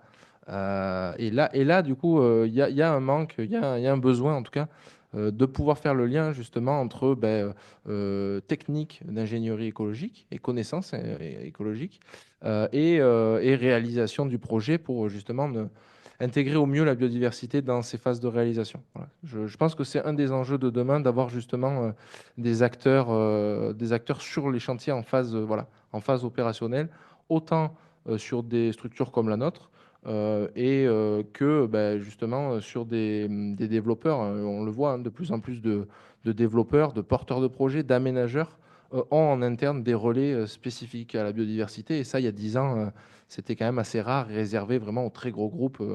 Voilà. Donc, un des enjeux aussi sur lequel je souhaitais revenir. Et ben, justement, donc, sur toute cette problématique de suivi de chantier, donc vous êtes directeur adjoint de Dryopteris, je crois, et coordinateur de chantier en écologie. Donc, quelles sont les principales étapes en fait, d'un suivi de chantier pour un projet photovoltaïque ou éolien? Et comment votre travail donc s'intègre-t-il dans le projet? Donc, voilà, à quel moment finalement ce suivi arrive et comment il s'effectue? Quelles sont les différentes étapes de son effectuation? Merci de cette question. Pour moi, la première chose, c'est qu'il faut bien identifier la portée du métier. Quel est le rôle, hein, en fait, d'un coordinateur écologique de chantier? Un écologue sur un chantier, il y a une dizaine d'années, ça faisait rire, c'était pas forcément évident. On oubliait même de nous appeler, pour tout vous dire. Les chantiers démarraient parfois sans nous. Voilà. Pour autant, sur un chantier, on a le rôle d'appui technique sur le volet écologique auprès des maîtres d'ouvrage, des maîtres d'œuvre, mais également des entreprises pour faire en sorte d'amener de la connaissance écologique et de la technique de l'ingénierie écologique dans la réalisation d'un chantier. Donc ça, c'est évidemment la grande idée. Mais l'idée, c'est vraiment d'être des supports, d'être quand même un rôle d'aller vérifier si toute la séquence ERC qui a été imaginée en amont est bien réalisée. Donc ça, voilà, pour redonner un peu le contexte, c'est un contexte qu'on rappelle systématiquement aux entreprises, puisque quand on n'a jamais travaillé avec un écologue, qu'on est une entreprise de travaux, on voit arriver quelqu'un qui est synonyme de contrainte. L'écologie aussi a de multiples branches et du coup, on n'est pas forcément identifié sous les bons aspects. Et les- l'important, c'est vraiment de montrer, enfin, en tout cas, c'est ce qu'on porte, qu'on est là pour travailler, pour aller au bout de ce projet qui a été décidé. Un projet, au moment où on arrive, il y a eu une phase d'étude, il y a eu une phase d'enquête publique, il y a eu une autorisation environnementale et finalement, les règles sont fixées. Donc, nous, on est là pour faire en sorte que ces règles soient cohérentes, soient efficientes et que le projet soit mené à bien selon ces règles. Vis-à-vis maintenant des différentes étapes d'un projet, donc photovoltaïque notamment, la première étape, c'est la phase préparatoire. Nous, on essaye d'être le plus en amont possible, puisque finalement, c'est cette étape qui va dimensionner un peu tout. Si les entreprises qui s'embarquent dans un projet sont conscientes des enjeux, sont conscientes de ce qu'on attend d'eux en termes d'exigence, le chiffre aussi dans leur fonctionnement, parce que ça a un coût hein, également, certaines mesures, on arrive à atteindre ces objectifs, à mettre les choses en place de manière qualitative. Donc, première phase préparatoire, ça va être vraiment ça, de s'assurer que dans les dossiers de consultation des entreprises, dans l'organisation du chantier, dans les plans, dans les procédures, dans le planning, les engagements environnementaux ont bien été appréhendés. Une phase également de présentation aux entreprises, de sensibilisation, donc avec des réunions sur site notamment, pour présenter le contexte du chantier, son cadre, appréhender aussi les contraintes qu'ont ces entreprises et savoir identifier les bonnes solutions techniques en fait. Parce que c'est bien beau, il y a souvent des mesures ERCA qui sont fixées, puis quand on nous dit en fait techniquement, si on respecte cette mesure, le projet ça n'a pas été appréhendé, mais aujourd'hui on a identifié telle contrainte, maintenant qu'on a une vision beaucoup plus opérationnelle du projet, exemple une analyse de sol, on ne pourra pas respecter cet aspect-là, donc qu'est-ce qu'on fait? Donc voilà, on est là aussi pour identifier les bonnes solutions. En phase préparatoire toujours, on a également certaines missions, on en parlait tout à l'heure, de déplacement d'espèces protégées. Typiquement, l'exemple était bon hein, sur les chardons et le buprest. Euh, de la mise en défense de milieux naturels ou encore de la création d'habitats de substitution pour certaines espèces. Donc voilà. Euh, Ensuite arrive le lancement de chantier, donc tout ce qui est travaux de défrichement, de débroussaillement, donc des travaux impactants avec des engins impactants aussi. Bon, encore une fois, on est sur voilà, sur de la grosse machinerie. Là, notre rôle, il est de sensibiliser les entreprises, accompagner, accompagner ces entreprises dans le respect des engagements et plus spécifiquement, voilà, s'assurer que les emprises autorisées sont bien respectées, accompagner les abattages d'arbres à enjeu, s'il y en a, également accompagner le débroussaillement réglementaire, parce qu'il peut y avoir des spécificités, des précautions à avoir vis-à-vis des enjeux biodiversité. Euh, Également une précaution vis-à-vis de l'introduction des espèces exotiques envahissantes, voilà, qui est un vrai problème, hein. Les engins de terrassement sont un des vecteurs importants de dissémination de ces espèces, donc vraiment une priorité à éviter leur introduction. Et ensuite, on retrouve un peu ce fonctionnement-là sur les étapes de terrassement, avec là voilà, différentes précautions sur les techniques de dessouchage qui permettent de limiter l'impact sur les sols également. Sur comment dire, l'aspect également qui est important à cette étape, prévention significatif et qu'il faut prendre en compte. Donc voilà, et une troisième étape de construction, où là aussi le suivi de chantier s'adapte. Donc autant sur les premières étapes, on essaie d'avoir une présence accrue pour justement s'assurer que voilà, on n'est pas un loupé. Ça peut aller très vite. Et une phase de construction où là, on va accompagner également donc la construction évidemment du projet, mais aussi la mise en œuvre de toutes les mesures qui sont associées à cette phase de perméabilisation des clôtures, de création de gîtes, de plantation, de végétalisation, enfin voilà, tout un panel de mesures qui peut arriver à ce moment-là. Et enfin, dernière étape du suivi écologique, en tout cas, il y a différentes façons d'aborder, mais la plus classique et la dernière étape, c'est évidemment le bilan. Bilan qui est important, puisqu'il il retrace le déroulé du chantier, et il retrace le niveau de respect des engagements réglementaires. Également, il fait le point sur tout ce qui est bonnes pratiques identifiées, bonnes solutions identifiées sur le chantier, mais aussi écarts environnementaux et mesures correctrices mises en œuvre. Et avec tout ça, il fait le retour d'expérience en fait pour les prochains projets de voilà, ce qui a été insuffisamment appréhendé et sur les bonnes approches à développer par la suite.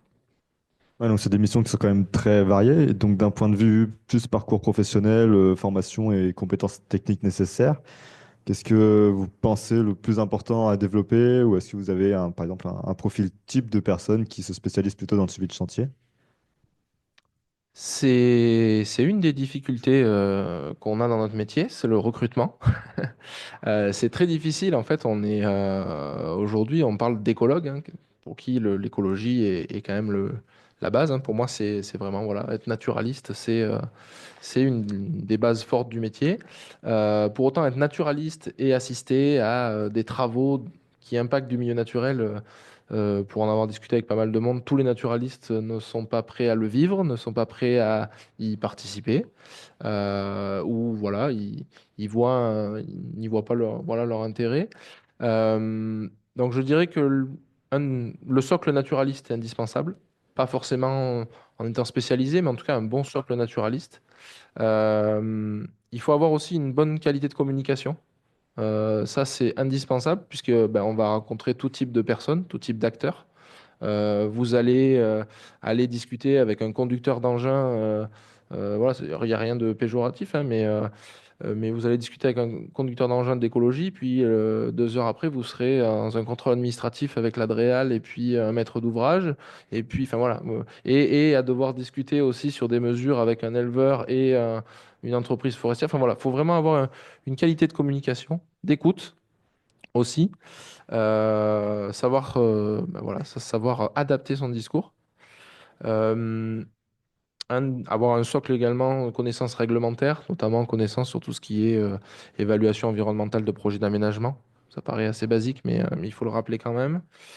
Et une connaissance aussi du fonctionnement des chantiers, des acteurs, et puis c'est quand même un monde, hein, les chantiers. Il faut appréhender quand même les rouages de ce monde, le fonctionnement, pour pouvoir s'y intégrer au mieux et fonctionner justement en, avec une bonne dynamique. Et enfin, je dirais l'enjeu aussi sur ce type de profil, c'est d'avoir un certain pragmatisme, une approche opérationnelle vraiment. Encore une fois, là, on sort de la partie étude, on sort du, de l'écrit, hein. On est confronté aux problématiques en direct. On doit déjà les identifier. Il faut avoir une capacité d'analyse permanente, toujours se poser des questions, avoir du recul sur ce qu'on a devant nous, et puis savoir identifier et solutionner. Ça, c'est vraiment quelque chose sur lequel voilà, ça challenge pas mal les gens qui font ce métier-là. C'est voilà, de savoir trouver les bonnes solutions, adapter au contexte, en sortant un petit peu justement des guides et en s'y appuyant, bien sûr. Mais voilà. Question dans le public.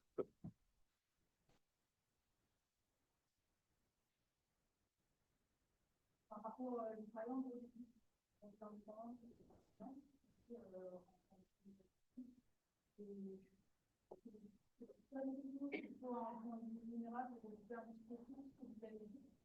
je pense qu'un des enjeux, effectivement, nous dans l'environnement, dans un secteur qui est démocratique.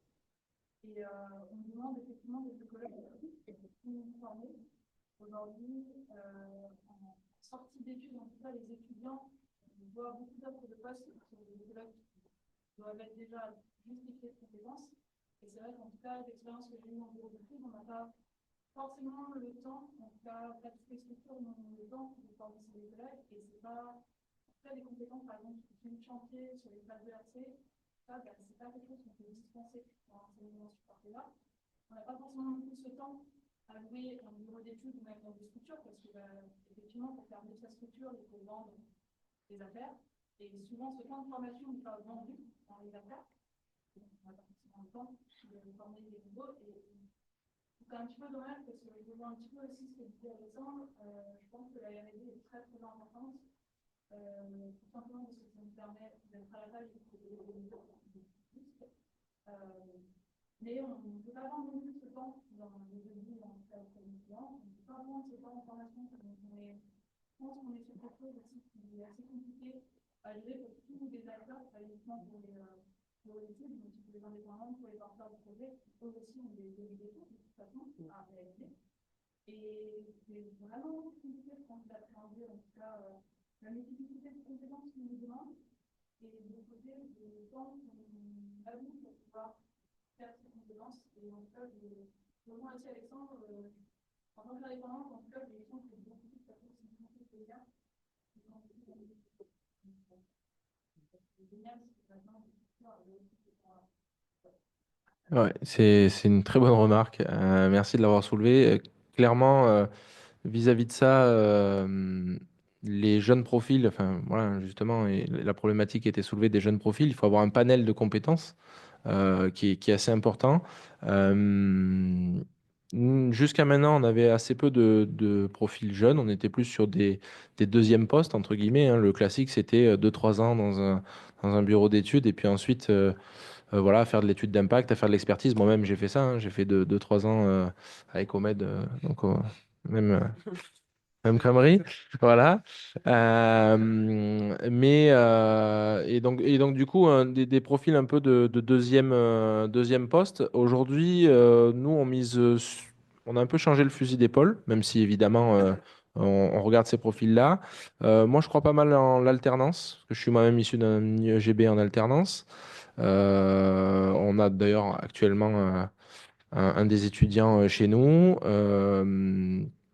qui s'avère être très prometteur et on lui dira pas, euh, et voilà, qui pour le coup a profité de cette alternance pour se former, pour vraiment entrer dans le poste et finalement qui à l'issue de son master, je trouve, arrivera en jeune professionnel, mais déjà en professionnel, j'ai envie de dire, avec une bonne vision d'ensemble de ce qu'on attend. Et ça, je trouve que c'est une des voies. Et après, de la même façon, nous, en interne, on se fait l'obligation, et de toute façon, vis-à-vis de nos clients, on a l'obligation d'avoir des gens qui soient formés, qui soient efficaces. Et donc, quand on fait un choix de recrutement jeune, c'est un choix de recrutement. Et donc, en fait, on n'a pas le choix que de le recruter. Je sais que c'est pas toutes les structures qui ont ce fonctionnement-là. Mais si on fait le choix d'un jeune profil, eh ben, voilà, c'est un manque à gagner pendant quelques temps, mais il faut le former. Et moi, le premier, hein, j'ai été recruté. Les 4 premiers mois, j'ai rien produit. J'ai fait que suivre, écouter, apprendre. Et c'était que le début de ma formation, évidemment, mais en tout cas, ça paraît indispensable sur des métiers comme ça.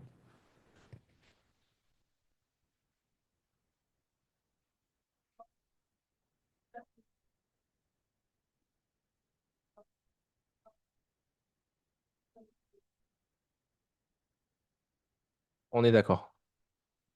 Ah, Mathéo.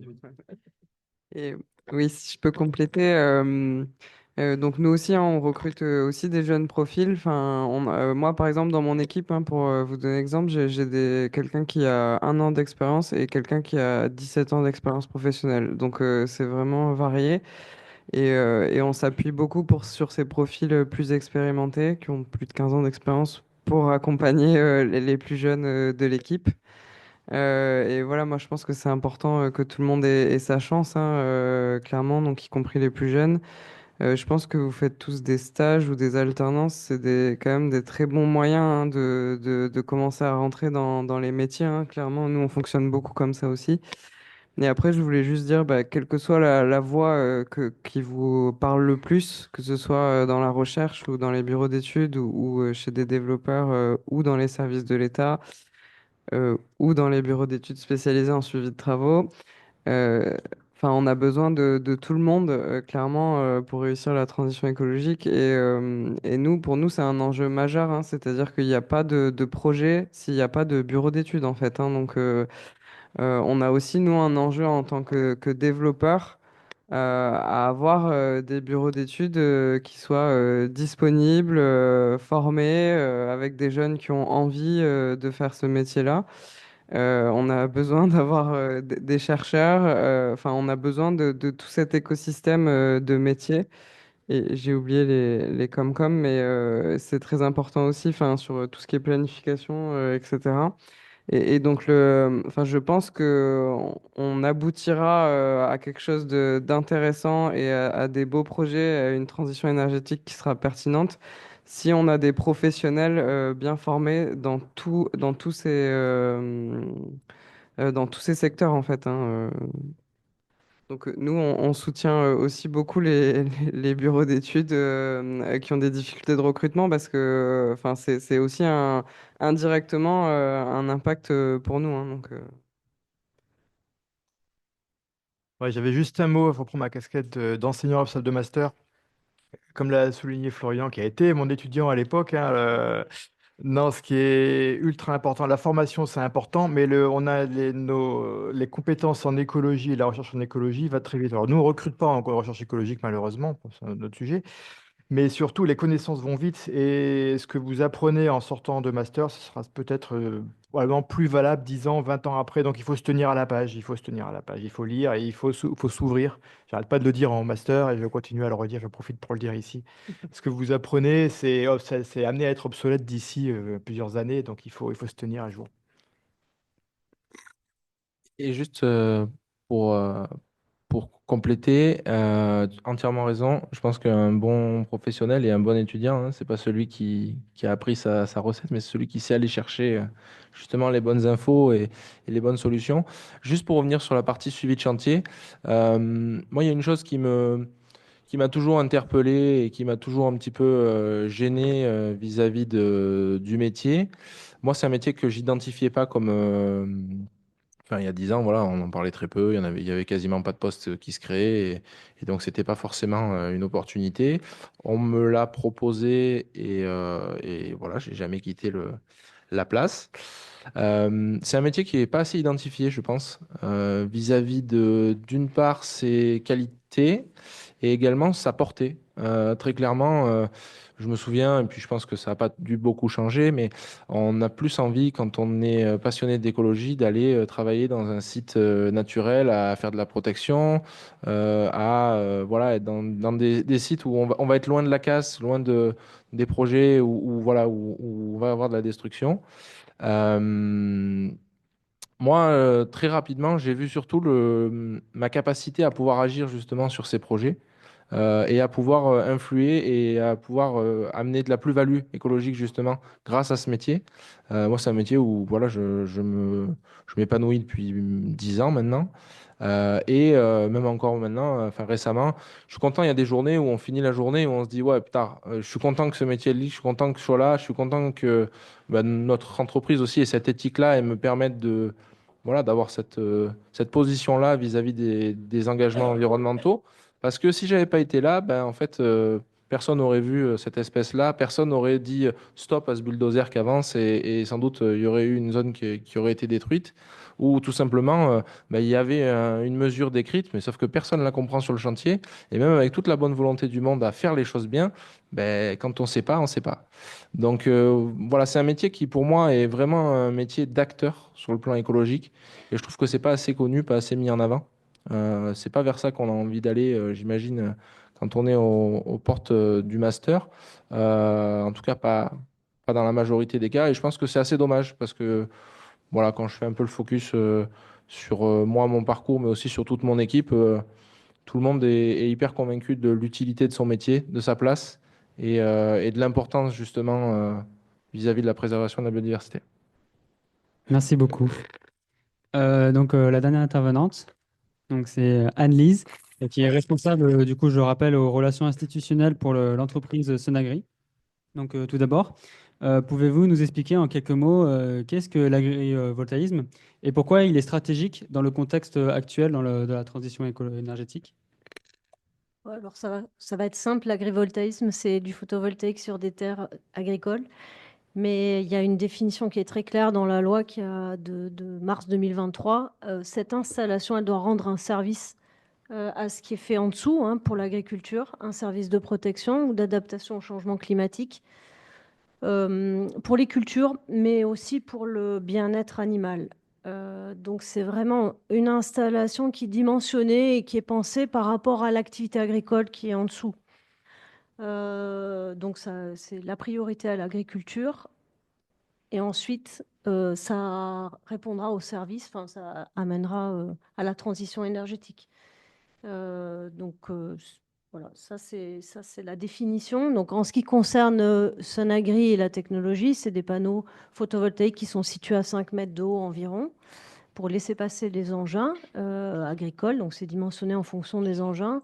Et les panneaux photovoltaïques sont mobiles pour laisser passer la lumière quand elle est nécessaire à la plante. Et c'est Sonagri qui pilote le système. Donc on n'est pas producteur d'énergie, on a mis cette technologie à disposition. C'est important, on est indépendant en fait, nous, de la production d'énergie. Donc on réalise le pilotage de ces panneaux en fonction des besoins de la plante avec un outil intelligent, un algorithme qu'on a développé. Et quelle que soit la production d'énergie, Sonagri est rémunéré pareil. Voilà. Il n'y a pas de conflit d'intérêt entre la production d'énergie et la plante. Et par rapport à l'importance de l'agrivoltaïsme dans la transition énergétique, c'est vrai qu'aujourd'hui, par rapport à la question de monsieur, a priori, ce qu'on constate, c'est que la production d'énergie est répartie à 60% sur des toitures, ombrières, sur ces usages-là, et 40% sur le sol. Ça tend à s'équilibrer dans les années à venir, et dans les productions au sol, les perspectives seraient qu'en 2035, 50% de ce qui est fait au sol serait sur du sol dégradé et le reste en agrivoltaïsme. Donc l'enjeu est fort. Maintenant, il faudra le faire correctement en respectant le cadre de la loi. Et par rapport à la planification, à tous ces engagements et par rapport aux impacts, nous, chez Sonagri, on pense que c'est important que les projets soient répartis sur le territoire pour pour moins d'impact, des petits projets répartis et pour un partage de la valeur réparti sur le territoire. Alors ça pose des questions de planification parce que quand on autorise des installations agrivoltaïques sur des terres agricoles et chez des exploitants, c'est pas facile de les planifier parce que tout exploitant agricole peut être éligible. Donc, il y a un filtre interne, en tout cas chez nous, sur des enjeux environnementaux, sur les cultures qui sont ciblées. Les cultures, on s'adresse qu'à la culture. Les cultures, elles doivent avoir un besoin d'adaptation au changement climatique, donc c'est le point de départ. Mais c'est vrai que dans l'Hérault, par exemple, toutes les vignes pourraient être éligibles à une installation agrivoltaïque. Et donc la question de la planification, comment on fait, quels enjeux, paysages, environnementaux, comment on répartit, est très importante. Et nous, on pense quand même que petits projets, moins d'impact, meilleure répartition. Je vais juste compléter exactement sur l'aspect. Le problème en fait de l'agri-PV, c'est exactement ça. Au niveau de la planification, vu que tout le monde est éligible, comment on fait d'un point de vue cohérence territoriale, cohérence même démocratique et même foncière, voire immobilière, parce que forcément il y aura une spéculation foncière qui peut être liée à ça. On ne peut pas totalement l'écarter. Et donc forcément, comment on fait? Parce que c'est plus simple quand on sait que un PV au sol, on peut le mettre là sur une surface dégradée, une ombrière, on peut le mettre là. L'agri-PV, c'est comme dit madame, on pourrait le mettre dans. En tout cas, ça pourrait concerner pas mal de cultures. Donc ça, c'est que c'est un vrai enjeu, même démocratique, hein, sur qui, pourquoi, quelles raisons. Je regarde monsieur.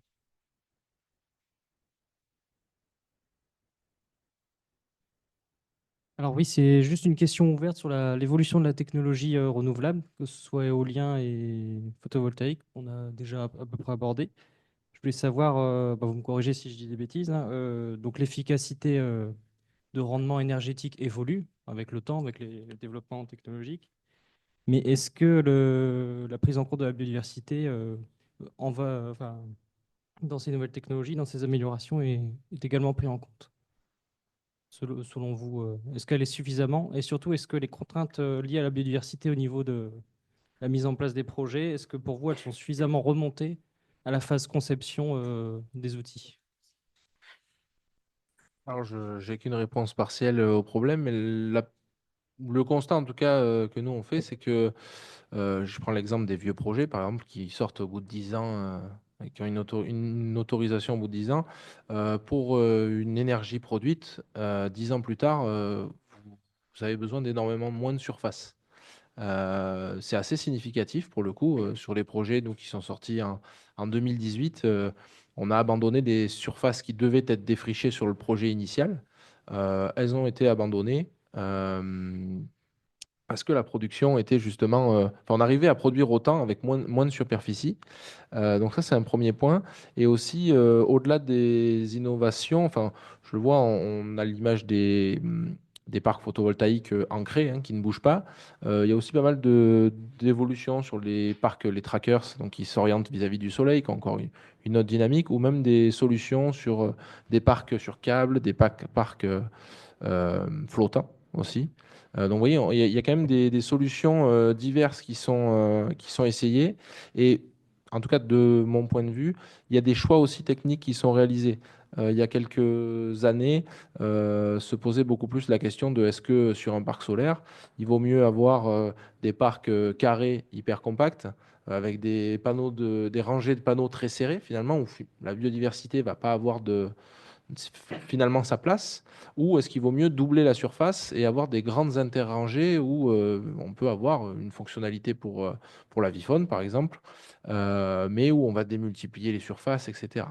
Donc, vous voyez, il y a quand même une évolution et des retours d'expérience qui font que les projets évoluent aussi, à la fois sur le plan technologique, puisque on arrive à faire mieux ou aussi bien avec moins d'impact, et aussi dans les réflexions qui sont portées. Moi, si je peux apporter à ce que tu dis, justement, là, c'est pertinent. Il y a ouais, 10-12 ans, il y avait des espèces, il y avait... bon, on parle maintenant au moins d'une espèce, du coup, faut qu'elle soit au moins prise à enjeu modéré. On parle souvent de ça, du coup, dans les impacts résiduels ou autres. Mais à l'époque, il y a 10-12 ans, tu n'avais pas forcément des enjeux qui étaient très justes. Tu avais des espèces qui étaient beaucoup plus rares, qui étaient au même niveau que des espèces qui l'étaient moins. Donc il y avait moins cette perception. Et l'histoire, comme il dit, effectivement, des parcs carrés était beaucoup plus vraie avant. Et comme je le disais tout à l'heure, il y a des parcs moi, que j'ai forcé pour qu'ils soient du coup en forme de U. Parce que du coup, la partie centrale où c'était un U, en fait, c'était un cours d'eau. Et on avait différents, dont l'arête méridionale et d'autres amphibiens, qui étaient au moins en transit pour rallier du coup un boisement avec des mares du coup où il y a du coup les espèces effectuent du coup leur reproduction. Donc de plus en plus, maintenant on se base pas que sur un habitat de reproduction, on se base aussi sur un habitat du coup terrestre de transition entre l'habitat d'hivernage, du coup langue diapause et du coup de reproduction. Et ça, effectivement, donc du coup, effectivement, on n'a plus des parcs qui sont carrés, bien rectilignes comme avant. La forme, du coup, a son importance parce qu'elle est liée à une espèce. Pardon. Je voulais juste rajouter un point sur l'aspect puissance et amélioration d'un point de vue de la prise en compte de l'environnement. On a aussi pour l'éolien le sujet, enfin je suis d'accord avec tout ce qui a été dit, et en complément le sujet du repowering éolien. Donc on a des parcs éoliens qui arrivent en fin de vie, notamment ici dans la région, puisque c'est une des premières régions qui a été équipée en France. Et donc on est capable donc de les démanteler et de remettre des nouvelles éoliennes en parfois doublant la puissance installée sans mettre plus d'éoliennes. Donc ça, c'est une perspective aussi future qui est intéressante pour limiter le nombre de nouveaux mâts éoliens. Et au passage, en révisant la prise en compte de l'environnement, hein, qui clairement sur les parcs d'il y a 20 ans, il n'y avait pas de mesure, hein. Donc moi, j'ai lu des études d'impact des années 2000 sur l'éolien, ça faisait 90 pages et il y avait 2 pages sur la biodiversité, hein. Donc maintenant, c'est plus du tout comme ça. Donc la prise en compte s'est vraiment améliorée. Et avec ces repowering, on va pouvoir augmenter la garde au sol, éventuellement enlever une éolienne, mettre des SDA, enfin, etc. Donc on a tout un tas d'améliorations qui sont possibles. Juste par rapport à l'agrivoltaïsme, il y a un point qui est spécifique, en fait, c'est que le projet va s'installer souvent sur des parcelles cultivées. Alors, peut-être qu'elles vont être dans un renouvellement de culture, donc ça va être arraché, il va y avoir la construction. Donc, les enjeux de biodiversité vont aussi devoir tenir compte de l'activité agricole. Donc, alors peut-être que les enjeux seront moins forts en termes de biodiversité, mais le fait que des espèces viennent se nourrir sur ces parcelles cultivées, bon, donc il y a peut-être une spécificité à avoir et à prendre en compte sur ce volet-là. Voilà. Ouais, juste avoir quelques mots sur le dernier regard peut-être un peu moins optimiste sur les éoliennes à nouveau. C'est quand même la course aux armements est de plus en plus grande, de plus en plus puissante, de plus en plus d'énergie. Et on arrive à là, les projets d'éoliens offshore, c'est le rotor, ce serait de 20 mètres à 280 mètres. Le volume brassé sera colossal. Et donc, il y a peu de chances que des espèces qui passent au mieux y échappent. Et il y avait l'autre option aussi, qui est nous on demande maintenant à s'arrêter plus vite pour les SDA, c'est des systèmes de détection automatique pour arrêter les turbines. En France, le temps d'arrêt moyen, c'est entre 25 et 40 secondes. Ça veut dire qu'il faut détecter l'espèce de plus en plus loin ou demander de ralentir, mais ça, on n'y est pas encore arrivé. Donc, il faut plus, toi, nous, de s'adapter. Et pour l'instant, les turbiniers ne sont pas capables de faire s'arrêter les machines très, très vite. Donc, c'est un sujet complexe. Ok, merci. Et donc, pour terminer sur l'agrivoltaïsme, parce qu'on n'a plus trop de temps, je suis désolé, peut-être un peu après. Donc, ça serait, est-ce que vous avez des exemples concrets donc, de projets réussis d'agrivoltaïsme? Et quelles en ont été les retombées, donc à la fois pour les agriculteurs, pour la biodiversité et les limites que vous avez pu observer? Mm. Donc, vous avez parlé pendant une petite perte On a de 35 biodiversité quand sites même. aujourd'hui qui sont équipés chez Sonagri, principalement pourtour méditerranéen et axe rhodanien, puisqu'on vient protéger des cultures impactées par le changement climatique en vigne et en arboriculture. Et donc, l'objectif de l'installation, qui est financé par la transition énergétique, hein, c'est bien le principe. L'objectif, c'est de réguler le microclimat de la parcelle et donc de diminuer les excès du climat. Donc, réussir en agrivoltaïsme, c'est avoir des retours d'expérience déjà d'évitement d'aléas et d'évitement de dégâts dus au changement climatique. Donc, on diminue la température quand il fait trop chaud en moyenne 4 degrés sous la parcelle, enfin sous l'installation, ce qui évite les brûlures sur fruits, les brûlures sur feuilles, les brûlures sur les arbres, sur les cerisiers dans la Drôme par exemple. Donc on protège de ces aléas, on évite les pertes dues à ces impacts des fortes chaleurs. On permet aussi d'éviter les gels printaniers en ayant un effet de serre. Et donc, toute la régulation de ce microclimat et de l'ombrage amené sur les cultures permet des meilleurs rendements et une qualité qui est améliorée, notamment dans le cadre du vin, enfin de la vigne, avec des taux d'alcool qui sont diminués. C'est ce qu'on recherche parce qu'aujourd'hui, vous le savez, le vin devient de plus en plus alcoolisé et ça ne répond pas à la demande du consommateur. Voilà. Donc, en régulant correctement l'ombrage, on arrive à avoir des résultats d'adaptation au changement climatique et de protection avec des meilleurs rendements allant jusqu'à 50% entre une parcelle témoin et une parcelle agrivoltaïque. Alors, la limite de tout ça, c'est le partage de la lumière. Et il faut qu'il soit adapté à la plante et très fin. Et c'est les 15 années de recherche que l'on a derrière nous qui nous disent qu'il faut faire attention à ce partage de lumière. On s'est trompé sur certaines cultures. Il faut adapter. Et d'où l'intérêt d'être indépendant de la production d'énergie. Mais toutes les cultures ne sont pas adaptées. Les cultures qui ont besoin de trop de soleil. En fait, à un moment donné, la culture peut avoir besoin de cette protection en un temps réduit, mais trop de soleil par ailleurs pour pouvoir équilibrer économiquement cette installation. Je parle des installations qui sont pilotées, hein.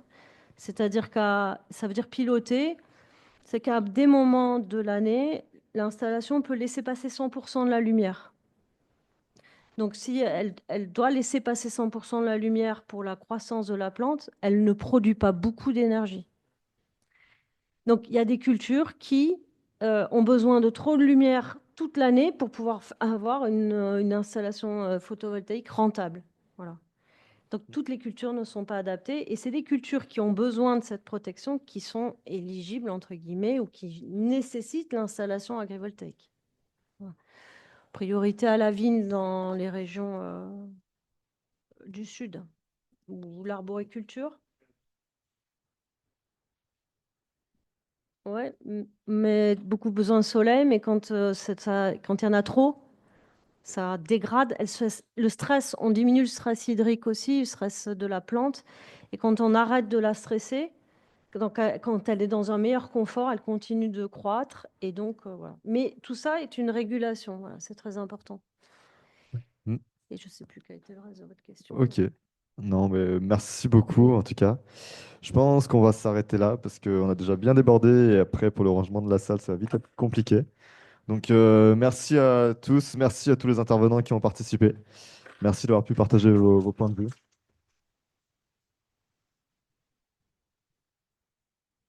Et puis, si vous avez d'autres questions, d'autres remarques, peut-être qu'on peut en discuter juste derrière, dehors. Mais voilà, merci beaucoup.